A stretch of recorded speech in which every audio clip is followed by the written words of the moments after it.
like tears, so sincere, turn gray skies to blue.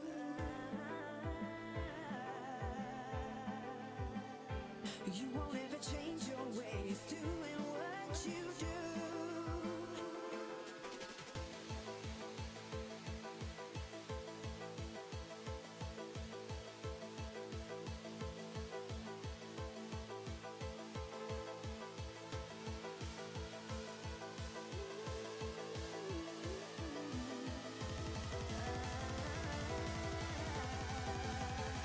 Well, you can keep on talking, no one say don't be nothing,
the same old thing again. Well, I know it's true, but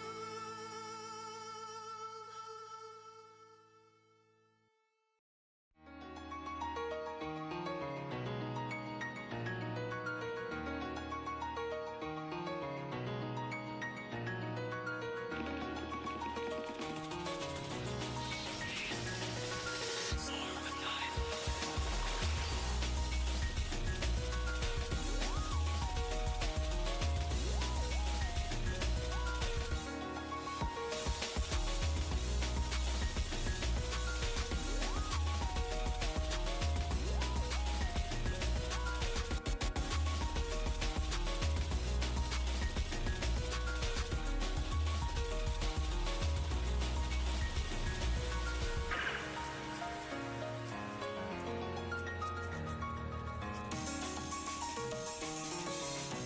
this time I'm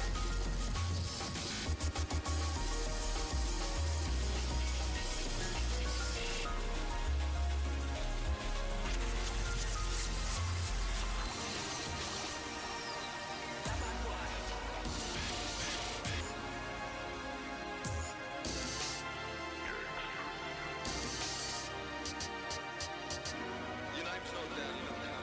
again and again.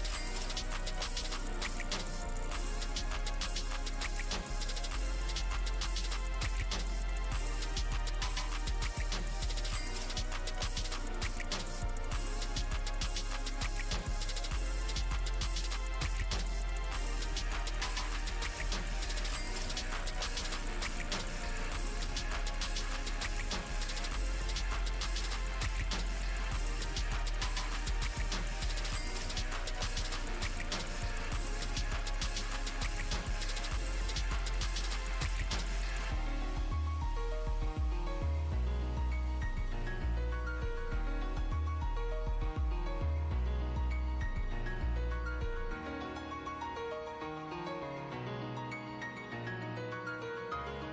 Hello, everybody, and welcome to the Splat World Series, the second qualifier here. We got to crown the last two teams out here on the west side to see who will compete in next week's Splat World Series tournament. My name is Kyo, and on the other side, I got the direction right this time. It's Weef. How are you doing? I am very tired, but I'm super excited. I specifically chose to work a short shift at work today. I got a DM from the people being like, "Hey, can you do this?" And I was like, "I usually work Saturdays, but if I take a short shift, I can do it." And I did. So I'm tired. I worked the shift, but I'm very, very glad to be here. You know, it's the complete opposite for me. I normally with any of these calm sessions, I'm like I gotta get breakfast first for sure, and then try to be as awake as I can. So I'm the complete opposite of you. We're gonna have to play off of each other for this one. But more importantly, we got ourselves a tournament where we gotta crown two more teams out of the West to qualify here, to qualify for the Splat World Series next week. 6 teams out of the West so far: PXG, Milky Way, Hypernova, Free Flow, F2, and Moonlight. We gotta get 2 more in here. So here's the funny thing, Leaf. I checked yesterday. I saw like maybe 19 teams, and it somehow doubled to 36-ish, around the 30s marker. Yeah, we got a lot of people that want to play next week for the Splat World Series. I think this should be a fun tournament to watch. I mean, isn't that always how it always goes with Splatoon, though? Yeah. People sign up at the very, very last minute, which is always so fun as a tournament organizer trying to make plans, and then everyone shines at the last minute. But, you know, a lot of people want to, which it totally makes sense. It's a very, very exciting event, and I know you know a whole lot about it, so if you want to talk a little bit more about it.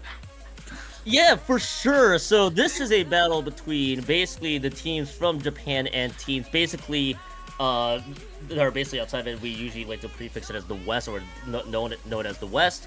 We had 4 teams qualify from Super Jump 5 a month ago, which feels like it's crazy. It's been a month ago. And then we had our last qualifiers last week to crown the next 2. Now we got to figure out the next 2 here. Maybe these 2 teams that we were going to have, which is the We Can't Win Up Top versus BlankZ. We Can't Win Up Top. I love the name. It's basically Ball Up Top for those who remember them from Low Ink fame and Div 1 fame from Ludi.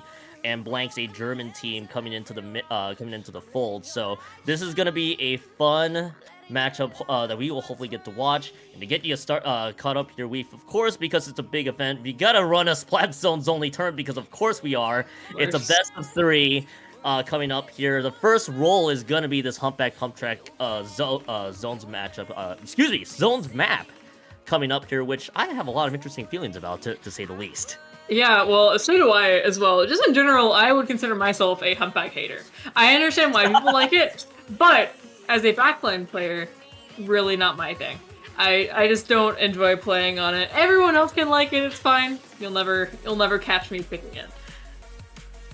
You know, I think anybody probably doesn't want to deal with Humpback Pump Track Zones in any sense of the word. I guess Rainmaker is going to be especially one of them, as we're about to queue in first matchup here on the alternate stream here for the Splat World Series qualifier number 2. Let's get this show on the road, as I see a variety of weapons. No third kits, which has been a very big talking point throughout this recent Splatoon side here. So We Can't Win Up Top, and BlankZ going to be queuing in with their weapons here. Already first cap is going to be BlankZ to get things going here.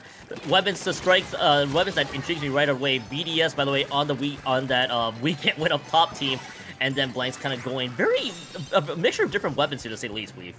Yeah, BlankZ looked like it went a little bit too far in their attempts. You saw 2 of their players go down trying to take out that pen, which did lead to We Can't Win Up Top getting that first cap, or not necessarily the first cap, it was not the first cap. Misinformation. They get the lead, they get that second half, and it looks like they have a much more solid hold than BlankZ was able to get at first. 2 players down, they do have that bucket on the zone, and as well as that Carbon who does pop the Razuka, which doesn't mean that they're just going to continue to keep racking up these points, as BlankZ is going to struggle a little bit to get in here.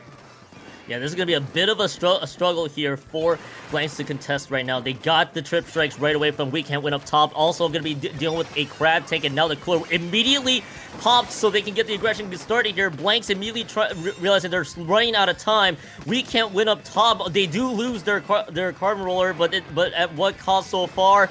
Well, not much, other than a few extra points on the board. BlankZ immediately gets that zones back, but 28 points remain. Still a solid push from this We Can't Win Up Top squad. Yeah, as the penalty starts ticking down, they are really trying to set themselves up for a good push here, using their specials and just getting as much space as they can. They do get a pivotal pick on that pencil and another on that bucket, which does mean that they are probably going to be proceeding pretty well here, although that carbon does go in, gets 2 down on their side. This might be over for them.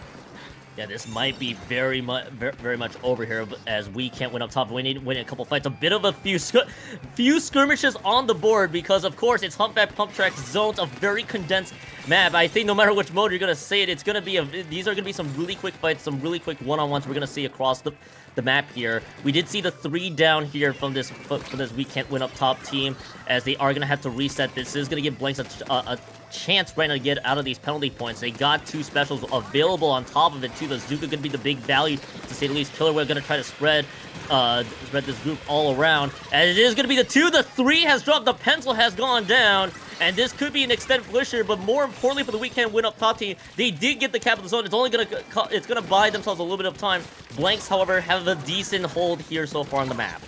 Shout out to this Gal taking that really aggressively positioning, as well as their teammate trying to follow up on it. They don't quite get too much out of it, but that did delay Blanks on, or We Can't Win Up Top on their retake, which is going to buy them a few more points before it looks like We Can't Win Up Top is getting back into zone. Carbon gets taken out, and does mean that they're losing a little bit of momentum on their retake here. Losing a little bit of momentum so far, losing the 1. It is gonna put Blanks in pretty solid range here around this 11-point deficit, as they are gonna have to win up a few more fights. It is just a shot alive, but this might be enough of a hold to get the lead here for sure. Now that 2 members have gone down, the VDS has their specials, excuse me, but so did the pencil. The cooler is gonna be immediately used. Blanks is gonna gain a good hold of the zone, but for how long with the 3 down situation? Not for long. 9 points remaining is the score. We can't win up top. They do get the zones at a critical time, but Blanks has the lead now. It is far from over for We Can't Win Up Top. That zone timer ticks down so incredibly fast. They have to hold for something around 20 seconds at this point, and they did just get 2 picks to make, potentially help them make that happen. That headache goes, and all alone they get taken out. We're about to run out of penalty here. Blanks has like 10 seconds left to make something happen. Yeah, about 10 seconds left on that timer here. It is just gonna be the 2 members down. Again, heavy skirmishes so far. All 3 members here are gonna be crowding around from Blanks. They're trying to look for the coordinated push here, which they do get the paint on the zone. It is a close back and forth so far between the 2 teams. Cooler taking a very funny physical move there. They does finally land. And that means players can immediately pick up the drinks here, see if they can play a little bit more aggressive. Do trade with the carbon roller, but Hob immediately getting a couple picks there with just that heavy edit. And this is a crazy fight for the zone here. No one really taking full control until Blanks getting the 3 down. They are gonna get a huge mega hold, and We Can't Win Up top, not in the right end of the response right now. Yeah, shout out to that head there for getting that double, but also, supporting with the cooler. That's one of the really cool things about Hedit, is just how really good at holding. It can be holding its own ground, but also being supportive. Now, we do have about 10 seconds left. 2 down on the side of Blanks. They are beginning to respawn. It looks like We Can't Win Up Top here. Making overtime, although I am biting my words there. It's only the pencil left alive. We could potentially see the jumps in, but no, it's not going to be enough time, and Blanks takes that first game very, very closely. I could have seen it going either way there. By no means a landslide. By no means a landslide. I also feel like this is just typical Humpback Zone's gameplay because it is a condensed map. You're gonna see fights across the board. But I gotta give a huge shout out though to Hobnob, which I believe that is their official name there on screen immediately with that heavy edit. Critical picks at the right time, the double following up with some spectacular cooler play. I know I do want to shout out a handful of members across the board, but because everything was just happening so fast, hard for us to keep track of the track right there. Because non-stop fighting, 12-9 being the ultimate score, it was a really close back and forth. So that was a lot of fun things that we saw here in this map. And because it's the best of 3, we also got counter picks as well amongst the many zones map that We Can't Win Up Top can pick from. So this counter pick will have to be pretty good here to avoid losers brackets. Oh, we're talking about shoutouts. I'd also love to give a shout out to Thanos, and I think it was Devil is the Gal player, Yep. or the Gal in the shot on the side of Blanks. They always seem to be together, which is really cool. You can kind of and they went for some really, really aggressive picks. Didn't always work out, but it was really fun to watch, especially when it did, which it did quite a bit. Yeah, definitely. So this is gonna be one of those. This is gonna be honestly an interesting matchup that we're gonna see here. The dynamics between the two teams, how it's gonna fare between every map going on here. And I think you're exactly right. Devil and Thanos, very interestingly named duo there that immediately got the team all straightened out and all coordinated together there. Excuse me, and able to just get BlankZ the critical fights that they can have. Yeah, just this fight win here with the 3 down with less than 10 seconds to go was huge. So we get to see a little bit of that, and now we are gonna see what counter pick that they're gonna that we can win up top, which again basically ball up top for those who are familiar here. What they're gonna choose, and I gotta quickly double check the map pool real quickly here as we do get the rosters on screen for those trying to keep an eye. Yeah, there's almost every zones map you can probably think of is on the board, so this is gonna be fascinating to say the least. What the pick could be. Yeah, you know, we can't win up top. It does not work as well for us commentators as ball up top. So a little bit more wordy there. Yeah, that's one of the fun things about, so, like, yes, when you are trading out the spectator experience of watching all the different modes, you are losing those different modes, but you do gain a lot of maps that you don't normally see if you're at a all modes tournament. So it's a trade-off. It's fun. I do enjoy it. I mean, I having my fair share of watching a lot of the top level tournaments there. I've seen Hammerhead, I've seen Wahoo. At this point, anything goes. This one's probably more standard though out of this ball up top team here with Umami Ruins zones, a 2 zones map now in the fold here for this group. I'm gonna be intrigued to see how this is gonna work out, because I think you and I probably both know. Maybe some eons in the past we probably both know. This 2-zone map, it's really gonna boil down to the advantages that both teams can take, because you're gonna have to get both zones anyway. It's probably gonna be neutral for about a good chunk of the game, regardless. Yeah, that is the really interesting things about the double zones maps. Especially Umami, I think, is a little bit worse than Undertow in that regard. Or not worse, but like it's different than Undertow because it's a lot harder. In Undertow, you just go over the ledge. There is that snipe there you have to watch out for. But in Umami, it's that entire middle section of the map. It's that big vantage point where a lot of people like to hang out. And so it's a little more difficult to get both at the same time. Yeah, and I've seen my fair share of Umami Ruins zones matchups from time to time. I think across multiple levels. Speaking as a commentator and a spectator, it's going to be intriguing to see how both teams approach both zones. I think we saw a close matchup regardless between. I hate the word teammates. This is going to trip me up this entire set. The We Can't Win up top and BlankZ. I feel there's 2 different dynamics that are in play overall, as we are going to be queuing here in just a few quick moments. The few quick moments means now. that's where that goes. Let's see what.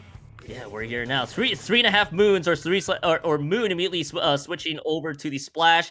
I think very minimal, if anything, no weapon changes from BlankZ. You're just going to stick with what they have here, Weave.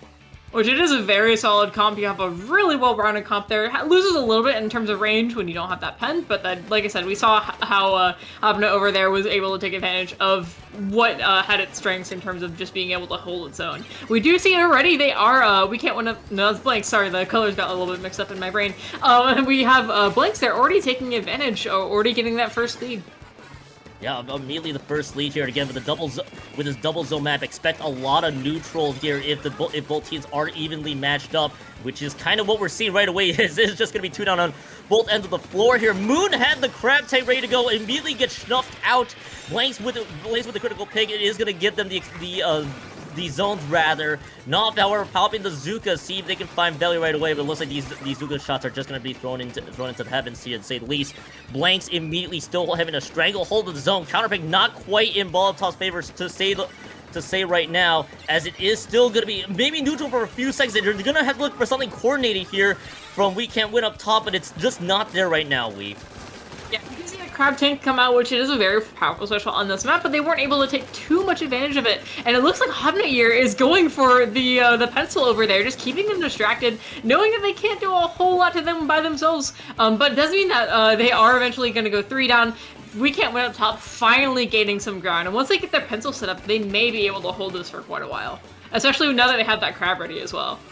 You're probably speaking to a lot of it as a backline player yourself. They're making sure that this pencil is going to be set up where they need to be and hopefully not get snuffed out by blanks. As I did see the one member down so far, it is just going to be the crab tank immediately used. Zuka also being used. There's going to be a lot of long-range weapons being fired here. It is going to lead to the 2 down. More importantly, the pencil has also dropped, so that it is going to give blanks the opportunity to move forward. That will be the cap of both zones so far. The cart roller also going down on the We Can't Win up top, and blanks in nice little retake here. 60 points remaining, only the score for We Can't Win up top, but it does buy them some time here, Leaf.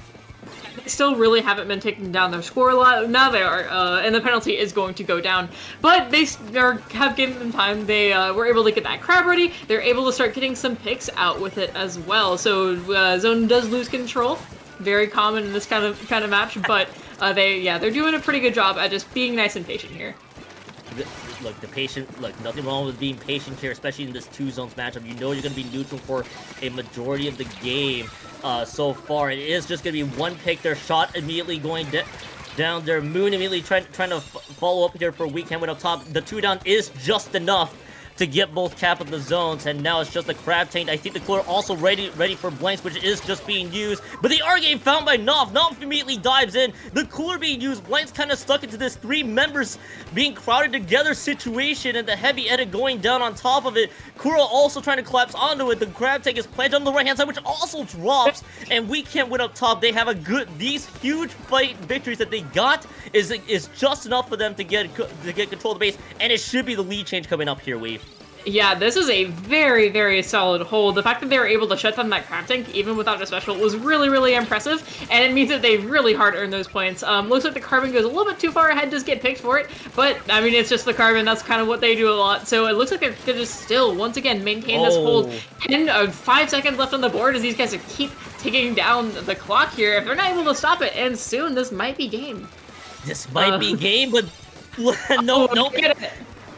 Nope, Blanks had other ideas. They were about to prove, but We Can't Win up top was about to prove it right there, Lee, for about a few moments there. But now a huge penalty point applied. Blanks has another shot at life left here with the critical rush into both zones. Now 2 members going down from We Can't Win up top. Blanks will have an extended hold here. Moon is going to get out of the crab tank with the timer lapsing, and now Noff and Anon, by the way, stuck behind. They're gonna have to wait for the respawn here from We Can't Win up top, but Blanks 30 points remaining, still going down right now. The Gal has dropped on that and follows up with the second. Thanos has dropped the third. I believe all of them coming from Noff, and it will be We Can't Win up top with the cap of both zones. That was huge. Yeah, for sure. And once again, they just have to hold out for 30 more seconds, which really, really isn't too bad here.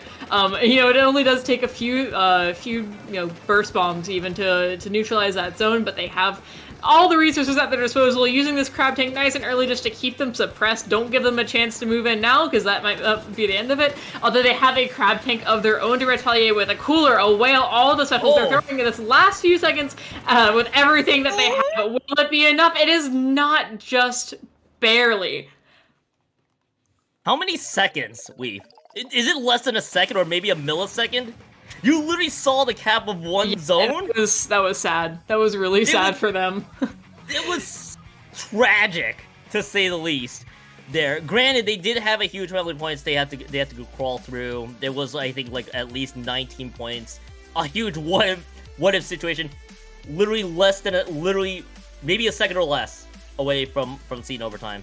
But that's how it goes sometimes. There, 1-for-1 tie. Hey, game 3 here, Weave, to lead us off. Yeah, this is kind of going as we expect. Again, a huge back and forth between these teams here. I think, to say the least, here we got a very evenly matched set coming up. It's been fun to watch. For sure, which is what you always love to see. Occasionally, it can be fun to see a team just perform stunningly and steamroll their opponent, but it's also really nice to be able to actually see this back and forth and wonder who's gonna win. Especially with these guys, that last little bit, where it was Blanks was so close to recovering, I bet the second that timer went down, We Can't Win up top, just big sigh, because that would have been set. I mean, these are only best of 3s at this point, so I mean that would have been the set. That certainly would have been, but Blanks will have to look for the third opportunity here to win this medal roll, at least stay in the winner's side of the bracket. Of course, We Can't Win up top. literally by a second, he forces game 3. Hagelfish Market Zones. This has been a very standard map for minus effect zone for the first map we've rolled here. So this, to get you warmed up here, Weave, after some time away, now we got these very quick maps in here. I feel like more coordination and coordination across the team. I think this could work out. Yeah, for sure. I mean, We Can't Win Up Top does have that pencil at their disposal, which does perform very well on this one. I mean, so does the Headit with the crab and not that kit. That's not what they're using. 4 hours of sleep, not doing great. I got you. Don't worry. We do have a crab. It's just not the Headit that has the crab in this circumstance. The Headit does still perform very well here, as with the crab tank separately. But yeah, there's just the pencil is just amazing on the top. The sight lines from that tent are really good, and you're very, very safe. You can watch the snipe, you can watch mid, you can paint mid, everything like that. So I would give BlankZ a slight advantage here, at least if nobody changes up their comp. But I mean, BlankZ hasn't swapped out yet, so I would give We Can't Win Up Top because they're the ones running the pencil. Never mind. Oof. How are you doing this? How are you doing this morning Wave, to say the least? Oh, I mean, to be fair, I can sympathize with the what was it? 4 hours of sleep. 4 hours of sleep. It's been I think it's only been a long day. I'm sure every team participating will go through the same lengthy day that we're probably gonna be dealing with. Trick with us that we'll only be here for the first half. Joke's on you, teams. You're gonna have to stay here for the long haul, unless you're eliminated, which you don't want. And that's what they signed up for. Yeah. That is certainly true. We're gonna see the scoreboard here right away. A lot of 2-0s on the board. We just happen to also have the set with one of two sets actually. The other set being MB versus Blitz in the 1-1 situation. So this has been a fun lead off here on this winners bracket round 1 to see where this is gonna go. And honestly, I think I can't make any calls with how both teams are gonna play, especially when we were playing Hagelfish Market Zones. Hagelfish Market Zones rather. I think both teams, this is just gonna come down to who has the zones last. Really, I think that's just the best way to phrase it. So, I don't expect weapon changes from BlankZ. I think We Can't Win Up Top. They already had one weapon change. You know that they had a pencil. I think you're hopefully you're awake for that. To be fair, Yes, that is what I was trying to say in that entire mess. I was like, they have a slight advantage because they have a pencil. But it didn't come out right. Don't even worry. What? They both had pencils, I'm pretty sure. What? No, because the BlankZ was playing Headit. Oh yeah, you're right. Actually, you were right. See, I'm the one going crazy. You have a victory. You have the victory over me. I needed that. See, don't worry. I also make mistakes too. So we're both one mistake in for the day, which means we're gonna make a handful more just for y'all today. It's the little things sometimes. Look, look, 4 hours of sleep for you. I have the long week ahead of me, so I'm like, my brain is slowly catching back up here rest wise. So don't worry too much. So we got Hagelfish Market Zones coming up here. Hopefully both teams will be queued and ready to go. I think we're just waiting on 2 players to ready up here. So I think it's say least this should be a fun little game 3 we got going up here. I feel like I'm running out of things to mention because it has been a back and forth. I think there's really not one particular dynamic that is going to take advantage, ideally, from what we're seeing. I always love to imagine what the players are doing right now when they're not readying up. Are they discussing their comp? Like, we might see, I believe this is well, they did just ready up. But I would love to imagine if they're just changing up their weapon comp, or if they're just stalling, or if somebody's getting water. Like, what's going on there? Anyway, we're finally in the match. I mean, don't worry. I was also trying to get water in the system. Okay. Okay, so remember when I said that BlankZ has not changed out their weapons? They decided to they listened to me and they're like, no, screw, to heck with that. It is the red dapples with the cooler. Very rare appearance from Phazon, I believe, getting that one.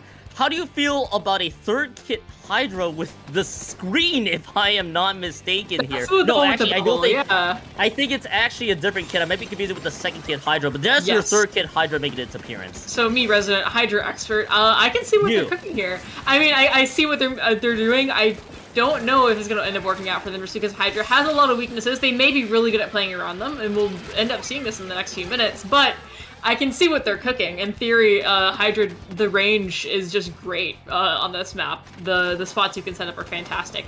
Right now, it doesn't seem to working out for them, though, as they are currently 3 down, kind of locked in their spawn, and We Can't Win Up Top is really, really pushed up, or not the most pushed up, but they are getting set up in some pretty good spots here. They may as well be really, really pushed up with the with the amount of time that BlankZ has been spending trying to get back into this. Which, by the way, oh my goodness, that was a great lob shot pick onto Thanos, and it actually might slow them down for just a bit here. It is going to be the 3 specials up. Thankfully for Thanos, they did pick up the cooler, but this is so much time being burned here. We Can't Win Up Top as down to 22 points remaining. They are going to lose 2. They are going to lose the zone, maybe, unless the pencil stays alive for just a few more seconds. Pencil left unpunished for a quick second there, and BlankZ finally gets to capture the zone. They stopped the bleeding for just a bit here. What I was going to say before BlankZ had other ideas was BlankZ decided to swap out 3 weapons, by the way, in this particular map, and they dished out the Red Devils and this third Kid Hydra. This time I got it right. It's the Bubbler, hopefully. Yes. So it's yes, I'm finally caught up to the program here, Weave. As it looks like with this cap so far for BlankZ, they are stuck in neutral, but more importantly with the zones cap, that did stop the points from getting out of control. Yeah, I mean, that's all you need. That's like your main goal. Oh, that was a good one. Your main goal is, yeah, like I said, stop the bleeding. Just get the points done, worrying about getting a push in a second, but you can't get a push if the game is over because you didn't stop their push. So we do see We Can't Win Up Top just continue advancing on these points. The Crab Tank comes out. They do get a pick on the carpet over there, but will it be enough? We'll see. Crab Tank comes out from We Can't Win Up Top, but it is going to be pretty vulnerable from that Hydra there and all their players. And we do see them briefly stall. This Hydra gets set up here in the bubble, and potentially they're going to cap, and they do. Yeah, nice little cap there as well. And more importantly, specials were on point. Crab Tank being used to paint over the zone with the range that it provides. And now I'm going to be curious to see how Devil in a very fine position, just being patient there. Wayne trying to find any members from We Can't Win Up Top, which apparently 2 of them decided to plant themselves into the canopy here on this right-hand side, and Devil just ran out of patience, gets snuffed out by Moon. The Sharkin attempt has failed here as We Can't Win Up Top. Now can move up just a bit there. They did lose a bit of their aggression, but they may have moved up top for a little too long, as the bubble immediately being used to protect the zone with all their might. And we've what feels like a very recycled script here in this Game 3. Both teams going back and forth in the last 2 minutes. Yeah, well, I mean, you love to see it. It's better than a complete neutral stall or whatever, so it's great to see. We do see them hold on. It didn't look too good for them for a second, but they are going to continue holding on, keep marching down these points. We do see some attempted point-blank Zuko-Sash, but they don't land anyone. Devil does go down there, which does put them at a point disadvantage, just briefly, and BlankZ is on the back end once again, kind of be taken out by that carbon. So we just kind of see them get pushed back and back. That Hydra is a pretty rough spot. I'm guessing that they jumped out there. Yeah, they did. So they're pretty far pushed back at this point with only about 30 points left to spare. It's about 10-15 seconds until We Can't Win Up Top KOs. Like the bubble usage to protect the crab, but they're gonna have to get everybody else into the zone. BlankZ losing 2-man disadvantage. This should be the game here for We Can't Win Up Top. The delayed 3. That's gonna pretty much do it. Phazon's just trying to desperately paint over the zone with all their might, and what has been a fun back and forth here across this round 1. This was the match that ends in a KO, and it belongs to We Can't Win Up Top. They win the set 2-1. I hate to see a Hydra lose. I am always going to be a cheerleader for a Hydra on the screen. But I do, yeah, the third King Hydra, in my professional, barely even low-level opinion, I'm not very good at the game. I don't know if this is breaking news, but I'm not very good at the game. My girlfriend is very good at the game. She also loves Hydra. And so we talked about this a lot. And the issue that we both see with the third Kid Hydra is that the bubble is so awkward. It sounds great in theory, but it's like, oh yeah, once you get set up, you can pop a bubble and you're great. But if you're getting to a point where you need a bubble as a Hydra, you're already too far up and you're just gonna get picked. And you also got the Zukas, you got the whales, you got all the pencil, like it's a bit awkward. I really wanted to see it succeed though, I really did. I feel like the vision that they have for this Hagglefish zones counter pick as well. You kind of saw multiple times. Bubble being used to protect the zone on a cap, sure. Then I think a few times at the end was to protect the crab on the right side canopy.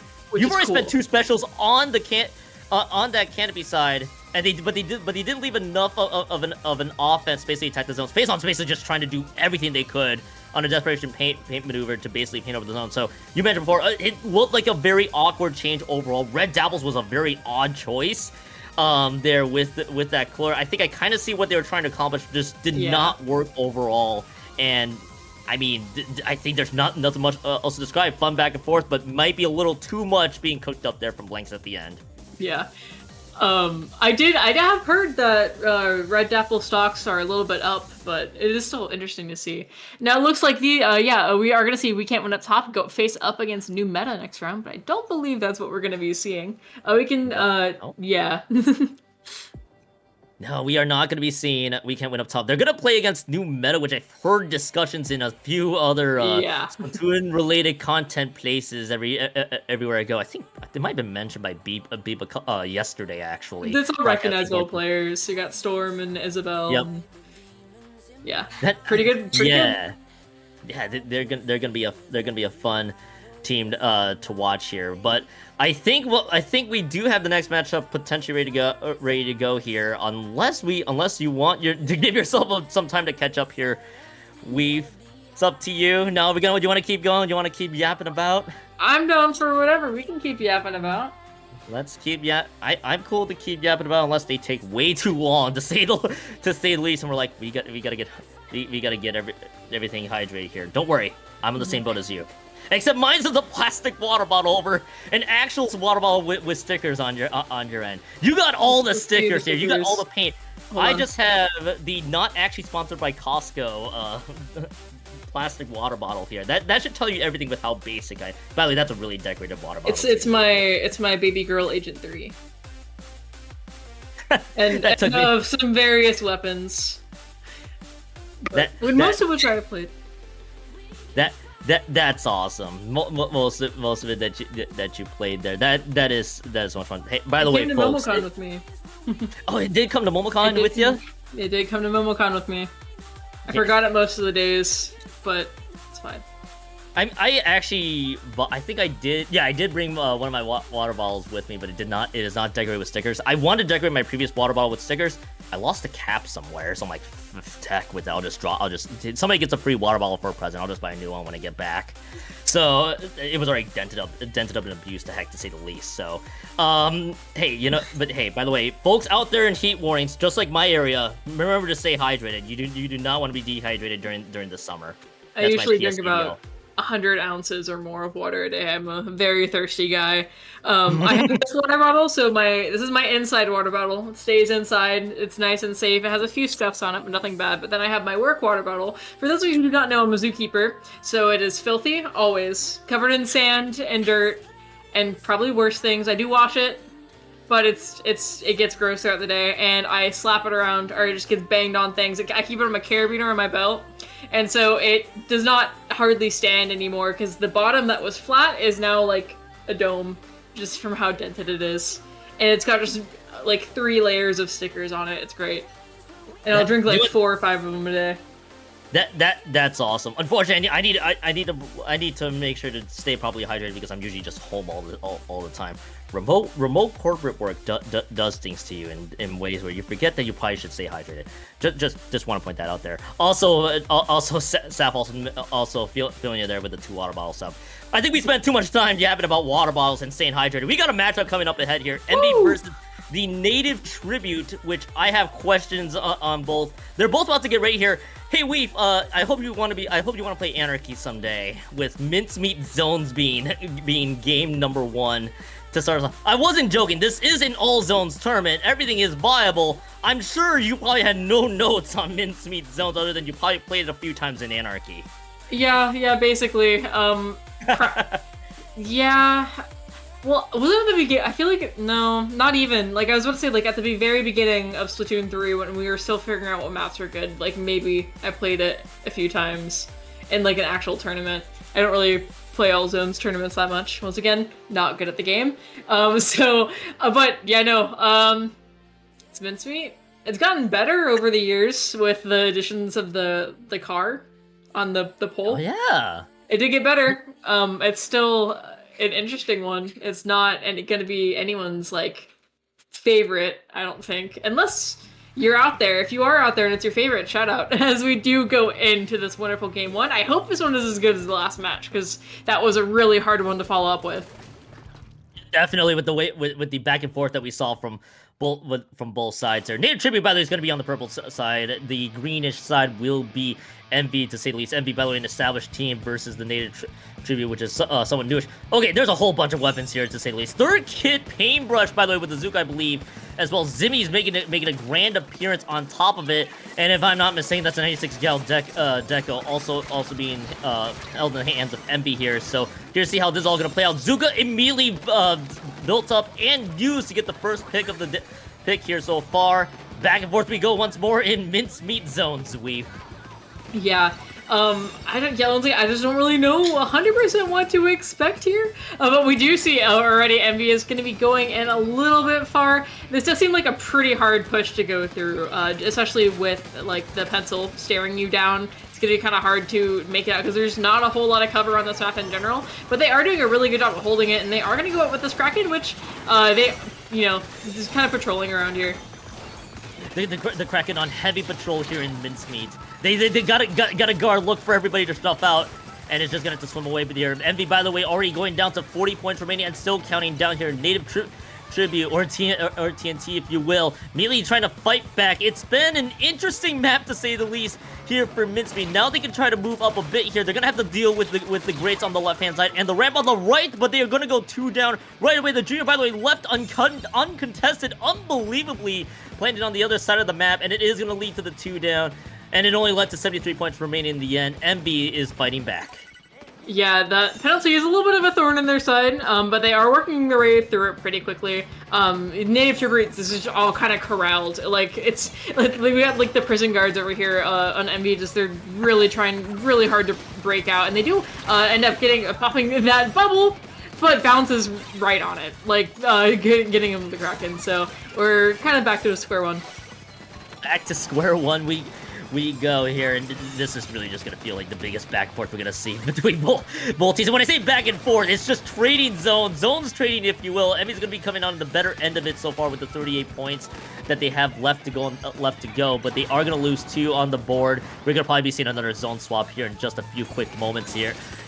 Maybe, unless this hammer has other ideas, which it certainly does. Jan immediately gets one with the hammer and gets the second one. Hitbox moment, to say the least, on the stamp toss, as it will still be Envy's control of the zone. I've been proven wrong here. They're gonna get through these penalty points, maybe a little bit more. The pencil has dropped on top of it. The wiper, however, going down on Envy's end. 20 points remaining. Waka still having to pay for dear life back at base. They're being invaded here. There have the trip strikes. These are desperate trip strikes to paint over the zone right now, and they barely do.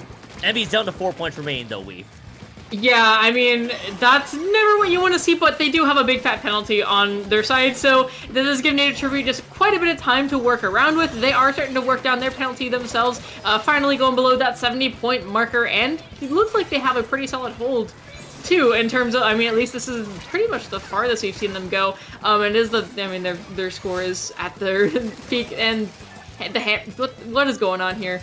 lots of picks going out. Was that a quad? No, or is it 2 separate players? No, I'll catch you up right now. I'll catch you up here. 4 picks here but it was here between a couple players. There was a lot of things that were happening all at once. I don't blame you whatsoever there on that one, Weave. And by the way, Zuka's going to be used, and it is going to be TNT. By the way, down to the 15 points remaining left, and that was huge. They did cut the deficit just a bit here, to say the least. 3 members have dropped their Envy immediately picking up the slack. But man, TNT immediately crawling back by themselves. As Jan, by the way, this is on the Ultra Stamp toss. Jan, by the way, immediately getting 1 pick plus the Ultra Stamp toss each time on a few occasions. As it is just gonna be the Native Tribute immediately trying to get wrestle control of the zone back. 50 seconds left to go on the clock. I can't believe it. It's another back and forth in mincemeat zones, but TNT is coming on the better end of these trades so far, Weave. That was a really fast recovery from TNT, and pretty absolute. I mean, not absolute, never really absolute, but they gained a lot of control in a very short period of time, and it looks like they might be able to maintain it. They do pop up those trip strikes. They are going to be fighting here. Bounces in mid, trying to contest them. They got that pen watching over them, and that sword on the flank, who Helix is really trying to take out there, and they do make it. Joey just have 20 points or 20 seconds, not points, 20 seconds remaining on the clock here for them to be able to make this lead, or not, you know, mostly right now, just looking to get the zone and just get it into overtime at least. And they are going to at least guarantee it into OT here, Weave. As it's right now, the cooler has been used. There's going to be the OT kicking in here. Now, this is going to have to be a stronghold. They got the trip strike ready to go. Paintbrush is snuffed off on the side, but they trade 2 members on that attack, and it is going to be the native tribute on a 3-2 member advantage, to say the least. They pick off Bounce as well. The Wiper drops on top of it. Envy has lost 2 in a critical time. The 3 members have dropped the pencil. A big source of their pain has dropped, and this should be the game here for TNT, and it is just going to be a quick trade there before all that was said and done. Native Tribute, down from a huge deficit for majority of the game, comes back to win it on 4 points remain to 3 points remain on a great last push out of the Native Tribute. I think that does stack up pretty well to that last set that we had. That was a really good game. Yeah, for sure. I mean, an overtime win when I'll get you caught up, don't worry. When Envy was looking really strong there at the beginning, Native Tribute was able to take it all the way from 70 points, you know, all the way down over that last 3 minutes. Like I said, Envy looked really strong there at the beginning. TNT able to recover very well. A lot of determination there. And that's a lot of determination on both sides here. So this is a great start for the Native Tribute. Also momentum building there too. Just the single digits left on the points there, and a mincemeat moment to say the least though on a handful of occasions. Just non-stop aggression across the board. I feel like that's just everything we can say about Splatoon 3 as a whole. Let's be real here.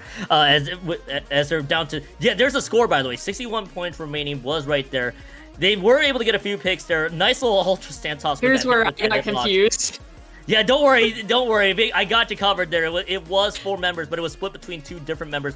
Actually, it was a member on both teams getting doubles there, to say the least. So it does at least add up to 4 at the end of it. But yeah, just so many fights were being lost there. The Paintbrush flank was traded off with 2 members of their own, and then just everything fell apart at the end. So we got a counter break here from MV. I think these counter breaks are probably going to be very standard maps if they aren't familiar with the All Zones tournaments so far. We get to see Mahi zones out of the fold here. Before I touch upon Mahi zones, I do want to touch upon the 2 teams that we basically quickly glossed over because we're busy yabbing about hydration, to say the least. MV, by the way, is an established team. But they I think somewhat recently built here with their team of 4 participating in this one, according to their Sendu profile. Shout out to Sendu out there as well. Couple results on the board. They just played in 2 tournaments, all of them in the past week. So they are playing in this qualifier here.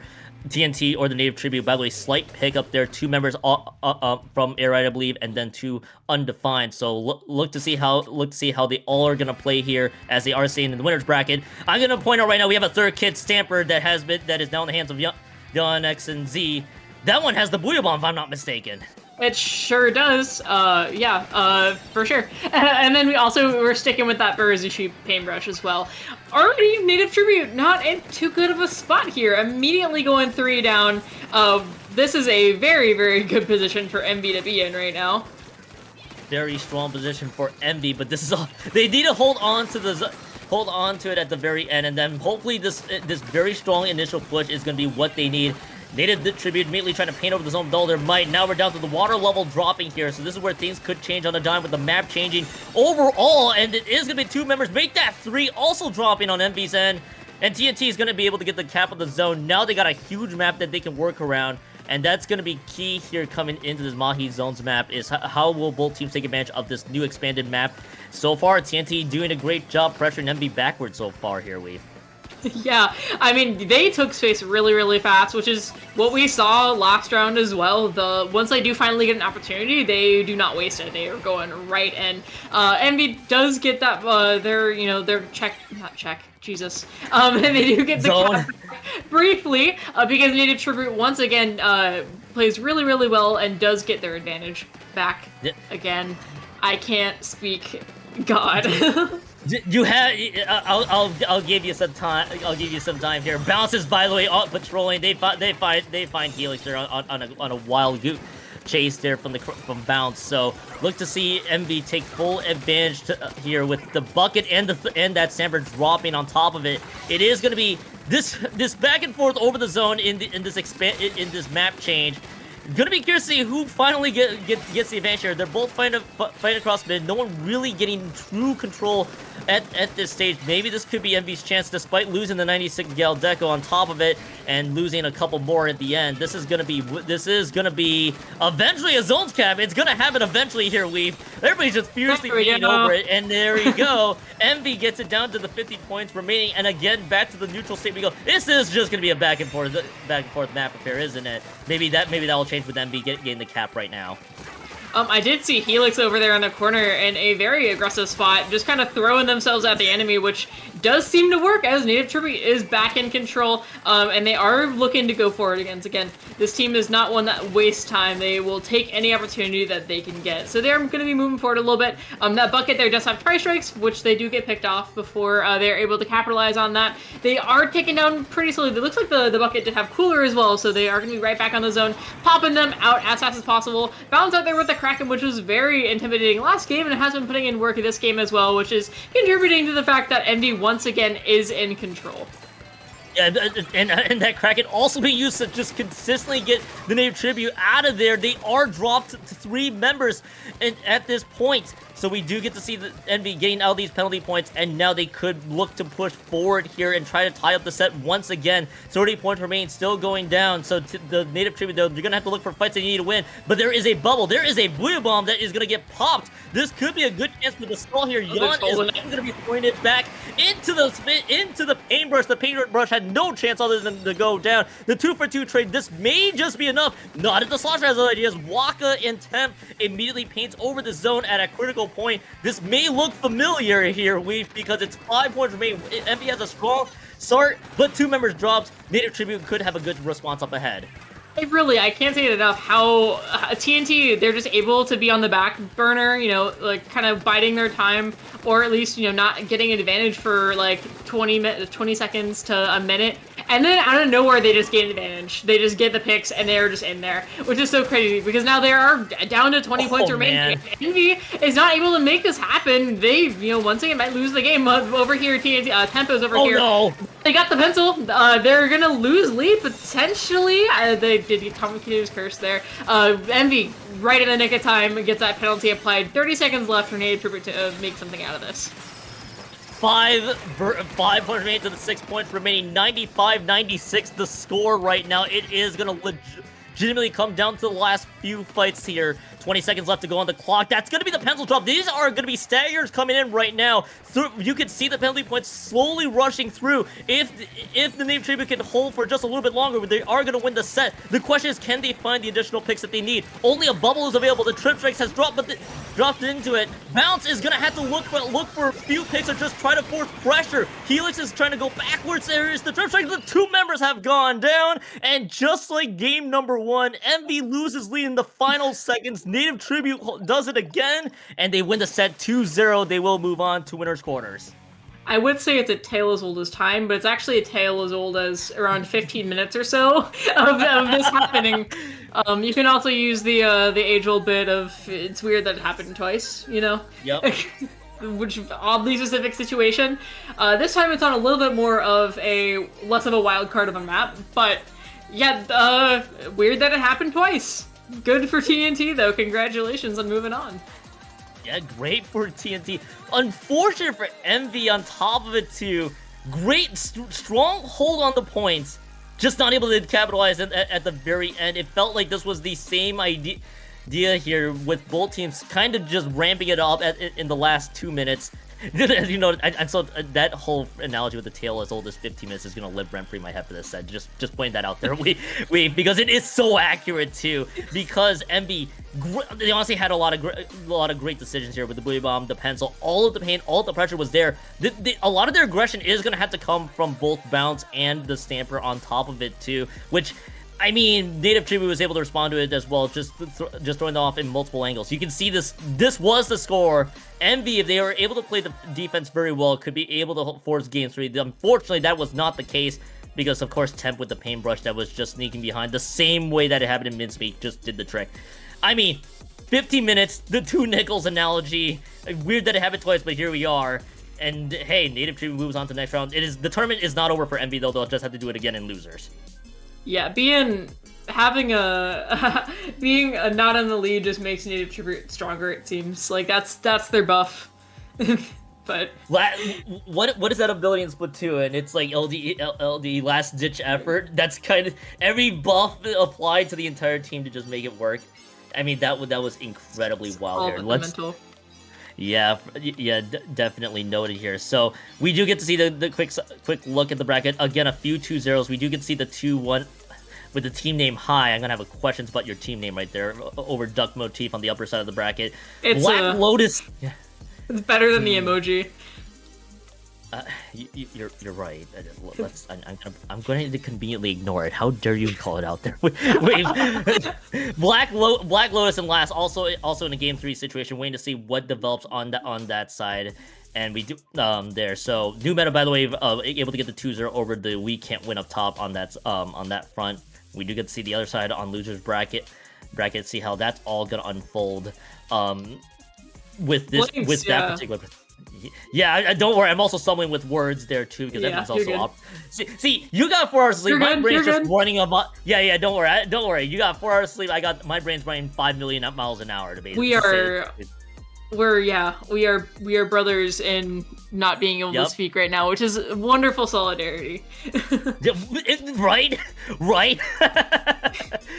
I'm gonna need a way to queue here to see if our next matchup is available. Which I think I know what our next matchup is, but because of the game 3 situation here, we may actually have time to take a few minutes here because I also need to stay cool, and yeah, I think we are gonna have a lot of time. So this will be a good time for us to probably get the hydration in. I need to do so as well because it is steaming hot inside this room. So just point this out. When we come back, we will have our next matchup ready to go. We are waiting on one of the sets to wrap up, so don't go anywhere. We are going to continue coverage of the Splat World Series Qualifier number 2 here on the Splatoon tourney side. You don't want to miss a thing. We'll be right back. See ya.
Where am I going now? Just falling over dreams.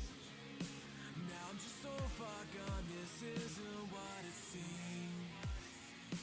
Taking me so damn long, it's fading from belief. I need to slow this down, it's burning from beneath. Come break this light, before tomorrow dies. Holding on for what is worth my life. I know in time, I'll make it up the fight. Find my way to giants in the sky.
Hello, everybody, and welcome back to the Splat World Series Qualifier number 2. No shenanigans happen behind the scenes. That's why we're giggling a bit. I'm still Kyon. We've still with me on this one. We have a matchup which, by the way, both teams are ready to go and fired up. So we'll just get right into it. We got Team Last, which just defeated Black Lotus 2-1 in the previous set versus Pathway, also coming up. Pathway, another high-level pickup group. So we got a battle of 2 pickups here.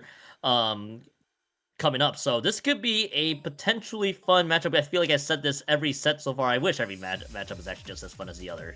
Here do you expect this? Do you want every matchup to be fun? I sure do, because nobody likes boring matches. Come on, man.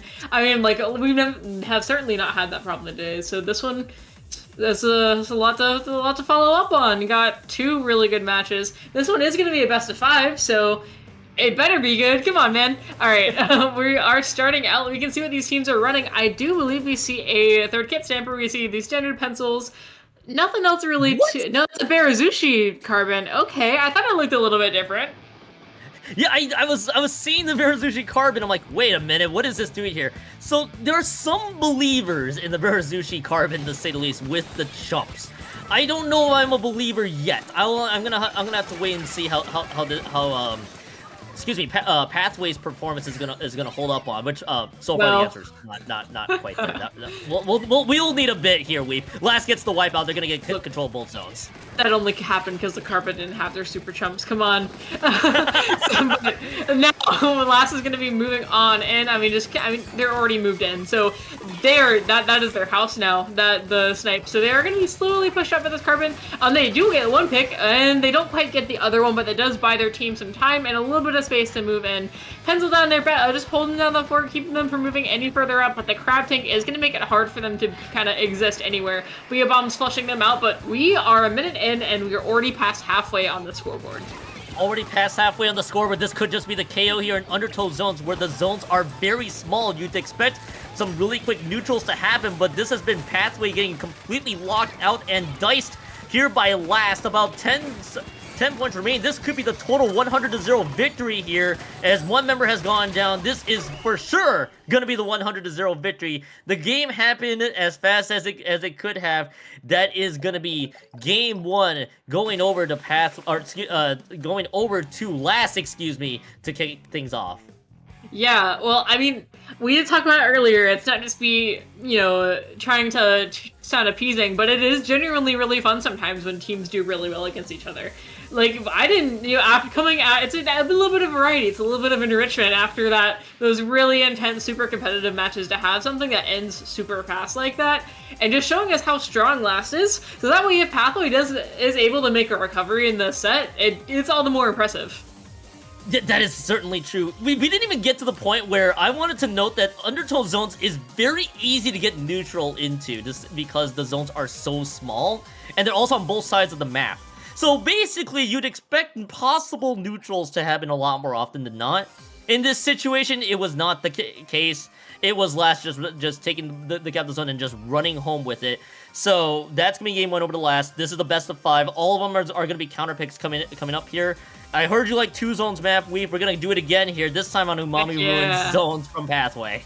Well, the last time it was a really, really close match. We may see it again this time. And it looks like we're already going into the match, so these teams probably sticking with the same comps. So as we go into this match, we'll see if that is the case here. Sure looks to be. I would love to see this carbon prove themselves, because I think it is so very interesting. I love Fizzy Bombs, favorite sub in the game. They're so fun to play, and I mean, interesting to watch in certain circumstances. And I mean, the chumps, it's a fun combo in theory, like you were mentioning. So we'll see if this goes a little bit better for them. They do have another, if they lose this one, they do have one more chance to redeem themselves. So not total pressure yet. I always like to note, though, if you're on the other side of counterpick, you can't really afford to lose this one, because if you do burn your next counterpick, you're going to be counterpicked the rest of the way, so your strategies need to be solid here as it's gonna be another 2-for-2 trade. Last already getting another hold of both zones again, and it will be Pathway getting pressured backwards a bit here. They do have a bubble and the Blue Bomb ready to go if they choose to use it. So far, 2 members dropped. They might look for the perfect opportunity to do so. Throwing it close to the right zone. That's gonna force the neutral. Chumps thrown in for a bit of for a little bit of distraction there. It is just enough for Pathway to get a cap of the zone, and this is the first cap of the zone for Pathway in this set already. Yeah, I mean, it's better than last game. That's really all you can say at this point, and it looks like it's going to be a pretty decent hold too. Noctis, on the other hand, though, could have caused disaster. It was a really good flank there. It does get picked off a little bit early, but Laugh is going to finally be able to get their zone back and get the penalty applied, which you know, it does take a while to get really set up on this map, which means that Pathway really looking to cap again. I mean, not always, but a little more than usual. A little bit more, with more intensity, I guess. Yes. Just add every qualifying word after cap, and that's exactly how we're gonna be seeing here. By the way, two members dropped from 2 members dropped on both ends.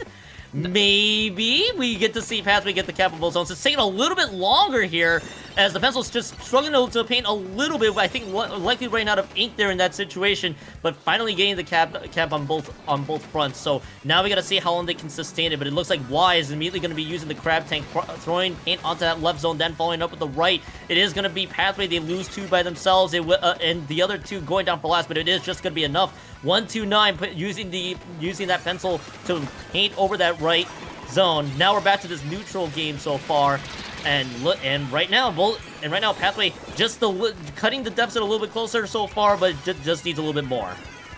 Yeah. I will say this game, Noctis has been playing super aggressively, making a lot of really bold plays. So we might see one of those bold plays here in just a second. Is that a haunt that they're running? I believe so. Interesting. I have heard that's been running a little bit more. But anyway, as I'm yapping about that, it looks like Pathway was able to kind of push last right out of their spawn, which is good for them. The smiley face, thumbs up. They are going to be able to just stall the zone a little bit, hopefully get a cap to apply some penalty points. They are losing a lot in paint so far, which is actually kind of fascinating here. They're gonna have to rely on the junior and the pencil to help assist with the painting. Last has that splash. They got the pencil. They do have a little bit of assist with the bucket here, so kind of somewhat neutral-ish in painting advantage here. Pathway finally getting that cap, but again they're losing a couple more in the mixture. So while all the trains happening right now, and I'm kind of curious here how Pathway with their very interesting carbon with this Verzuji Carbon and the Stamper there, that's a nice little escape there from Noctis. How that's all gonna work together, because Pathway, I see what they're wanting to do with the Stamper with the Blue Bomb. I'm trying to figure out where can the Carbon Roller take advantage with just the Carbon Roller and the chumps they have in store. Yeah, we are going to see those chumps going out, so this is a great opportunity for us to see what they're going to do with it. Looks like not a whole lot in terms of individual. You know, the team can play off of it, but they didn't play off of it in that instance. This is a sample size of 1 that we have in that exact instance, but they do take the lead. Once again, while I'm waffling about, things are happening. They do look pretty good set up here. They have a bubble on top mid, a pencil set up in mid. Their Carbon is sharking on the right, hopefully going to be able to get a pick, and they get the crab, which is pretty huge there. They're just continuing taking down those points there, and we only have about a minute left, so any lead that they're able to get is going to be pretty impactful. Last tier has to take a pretty good stand in order to get it back. You know what? Actually, with the chumps there, individually didn't need to use it. Just use it for a bit of a distraction there against Last, and Last had to be held back just a bit, which actually gave Pathway the lead. So now with Last with the Last zones cap right now, trying to see if they can continue to fight. Continue to get some of these points going down. They have a Blue Bomb ready to go. Now you only need to force 1 zone to be neutral here if you want to get this back. Now they did lose 3. This has to be critical cap here, which they do. The 3 members have gone down. That should be the game here as Pathway. Great counter pick. Almost got very dicey at the end, but it was just enough. Just a 2-point difference. Pathway ties up the set 1-1 here, Weave. That's Pathway saying, okay, guys, that was a fluke. That's not happening again. Yeah, no, so that was more, this game was more in line of what we've been seeing the rest of this wonderful Saturday afternoon, where it was very even match for the most of it. I mean, It didn't look like there's a lot of points where I didn't think Pathway was going to be able to make it out, but they did, and that is awesome. Once again, they did prove themselves. I 100% believe that that was just a really weird fluke on Undertow. I will also give every team credit here. So game 1, I believe, is just an auto roll of the zones map, and it's been providing some very fascinating ones to say the least. Humpback Sure was our has. first set.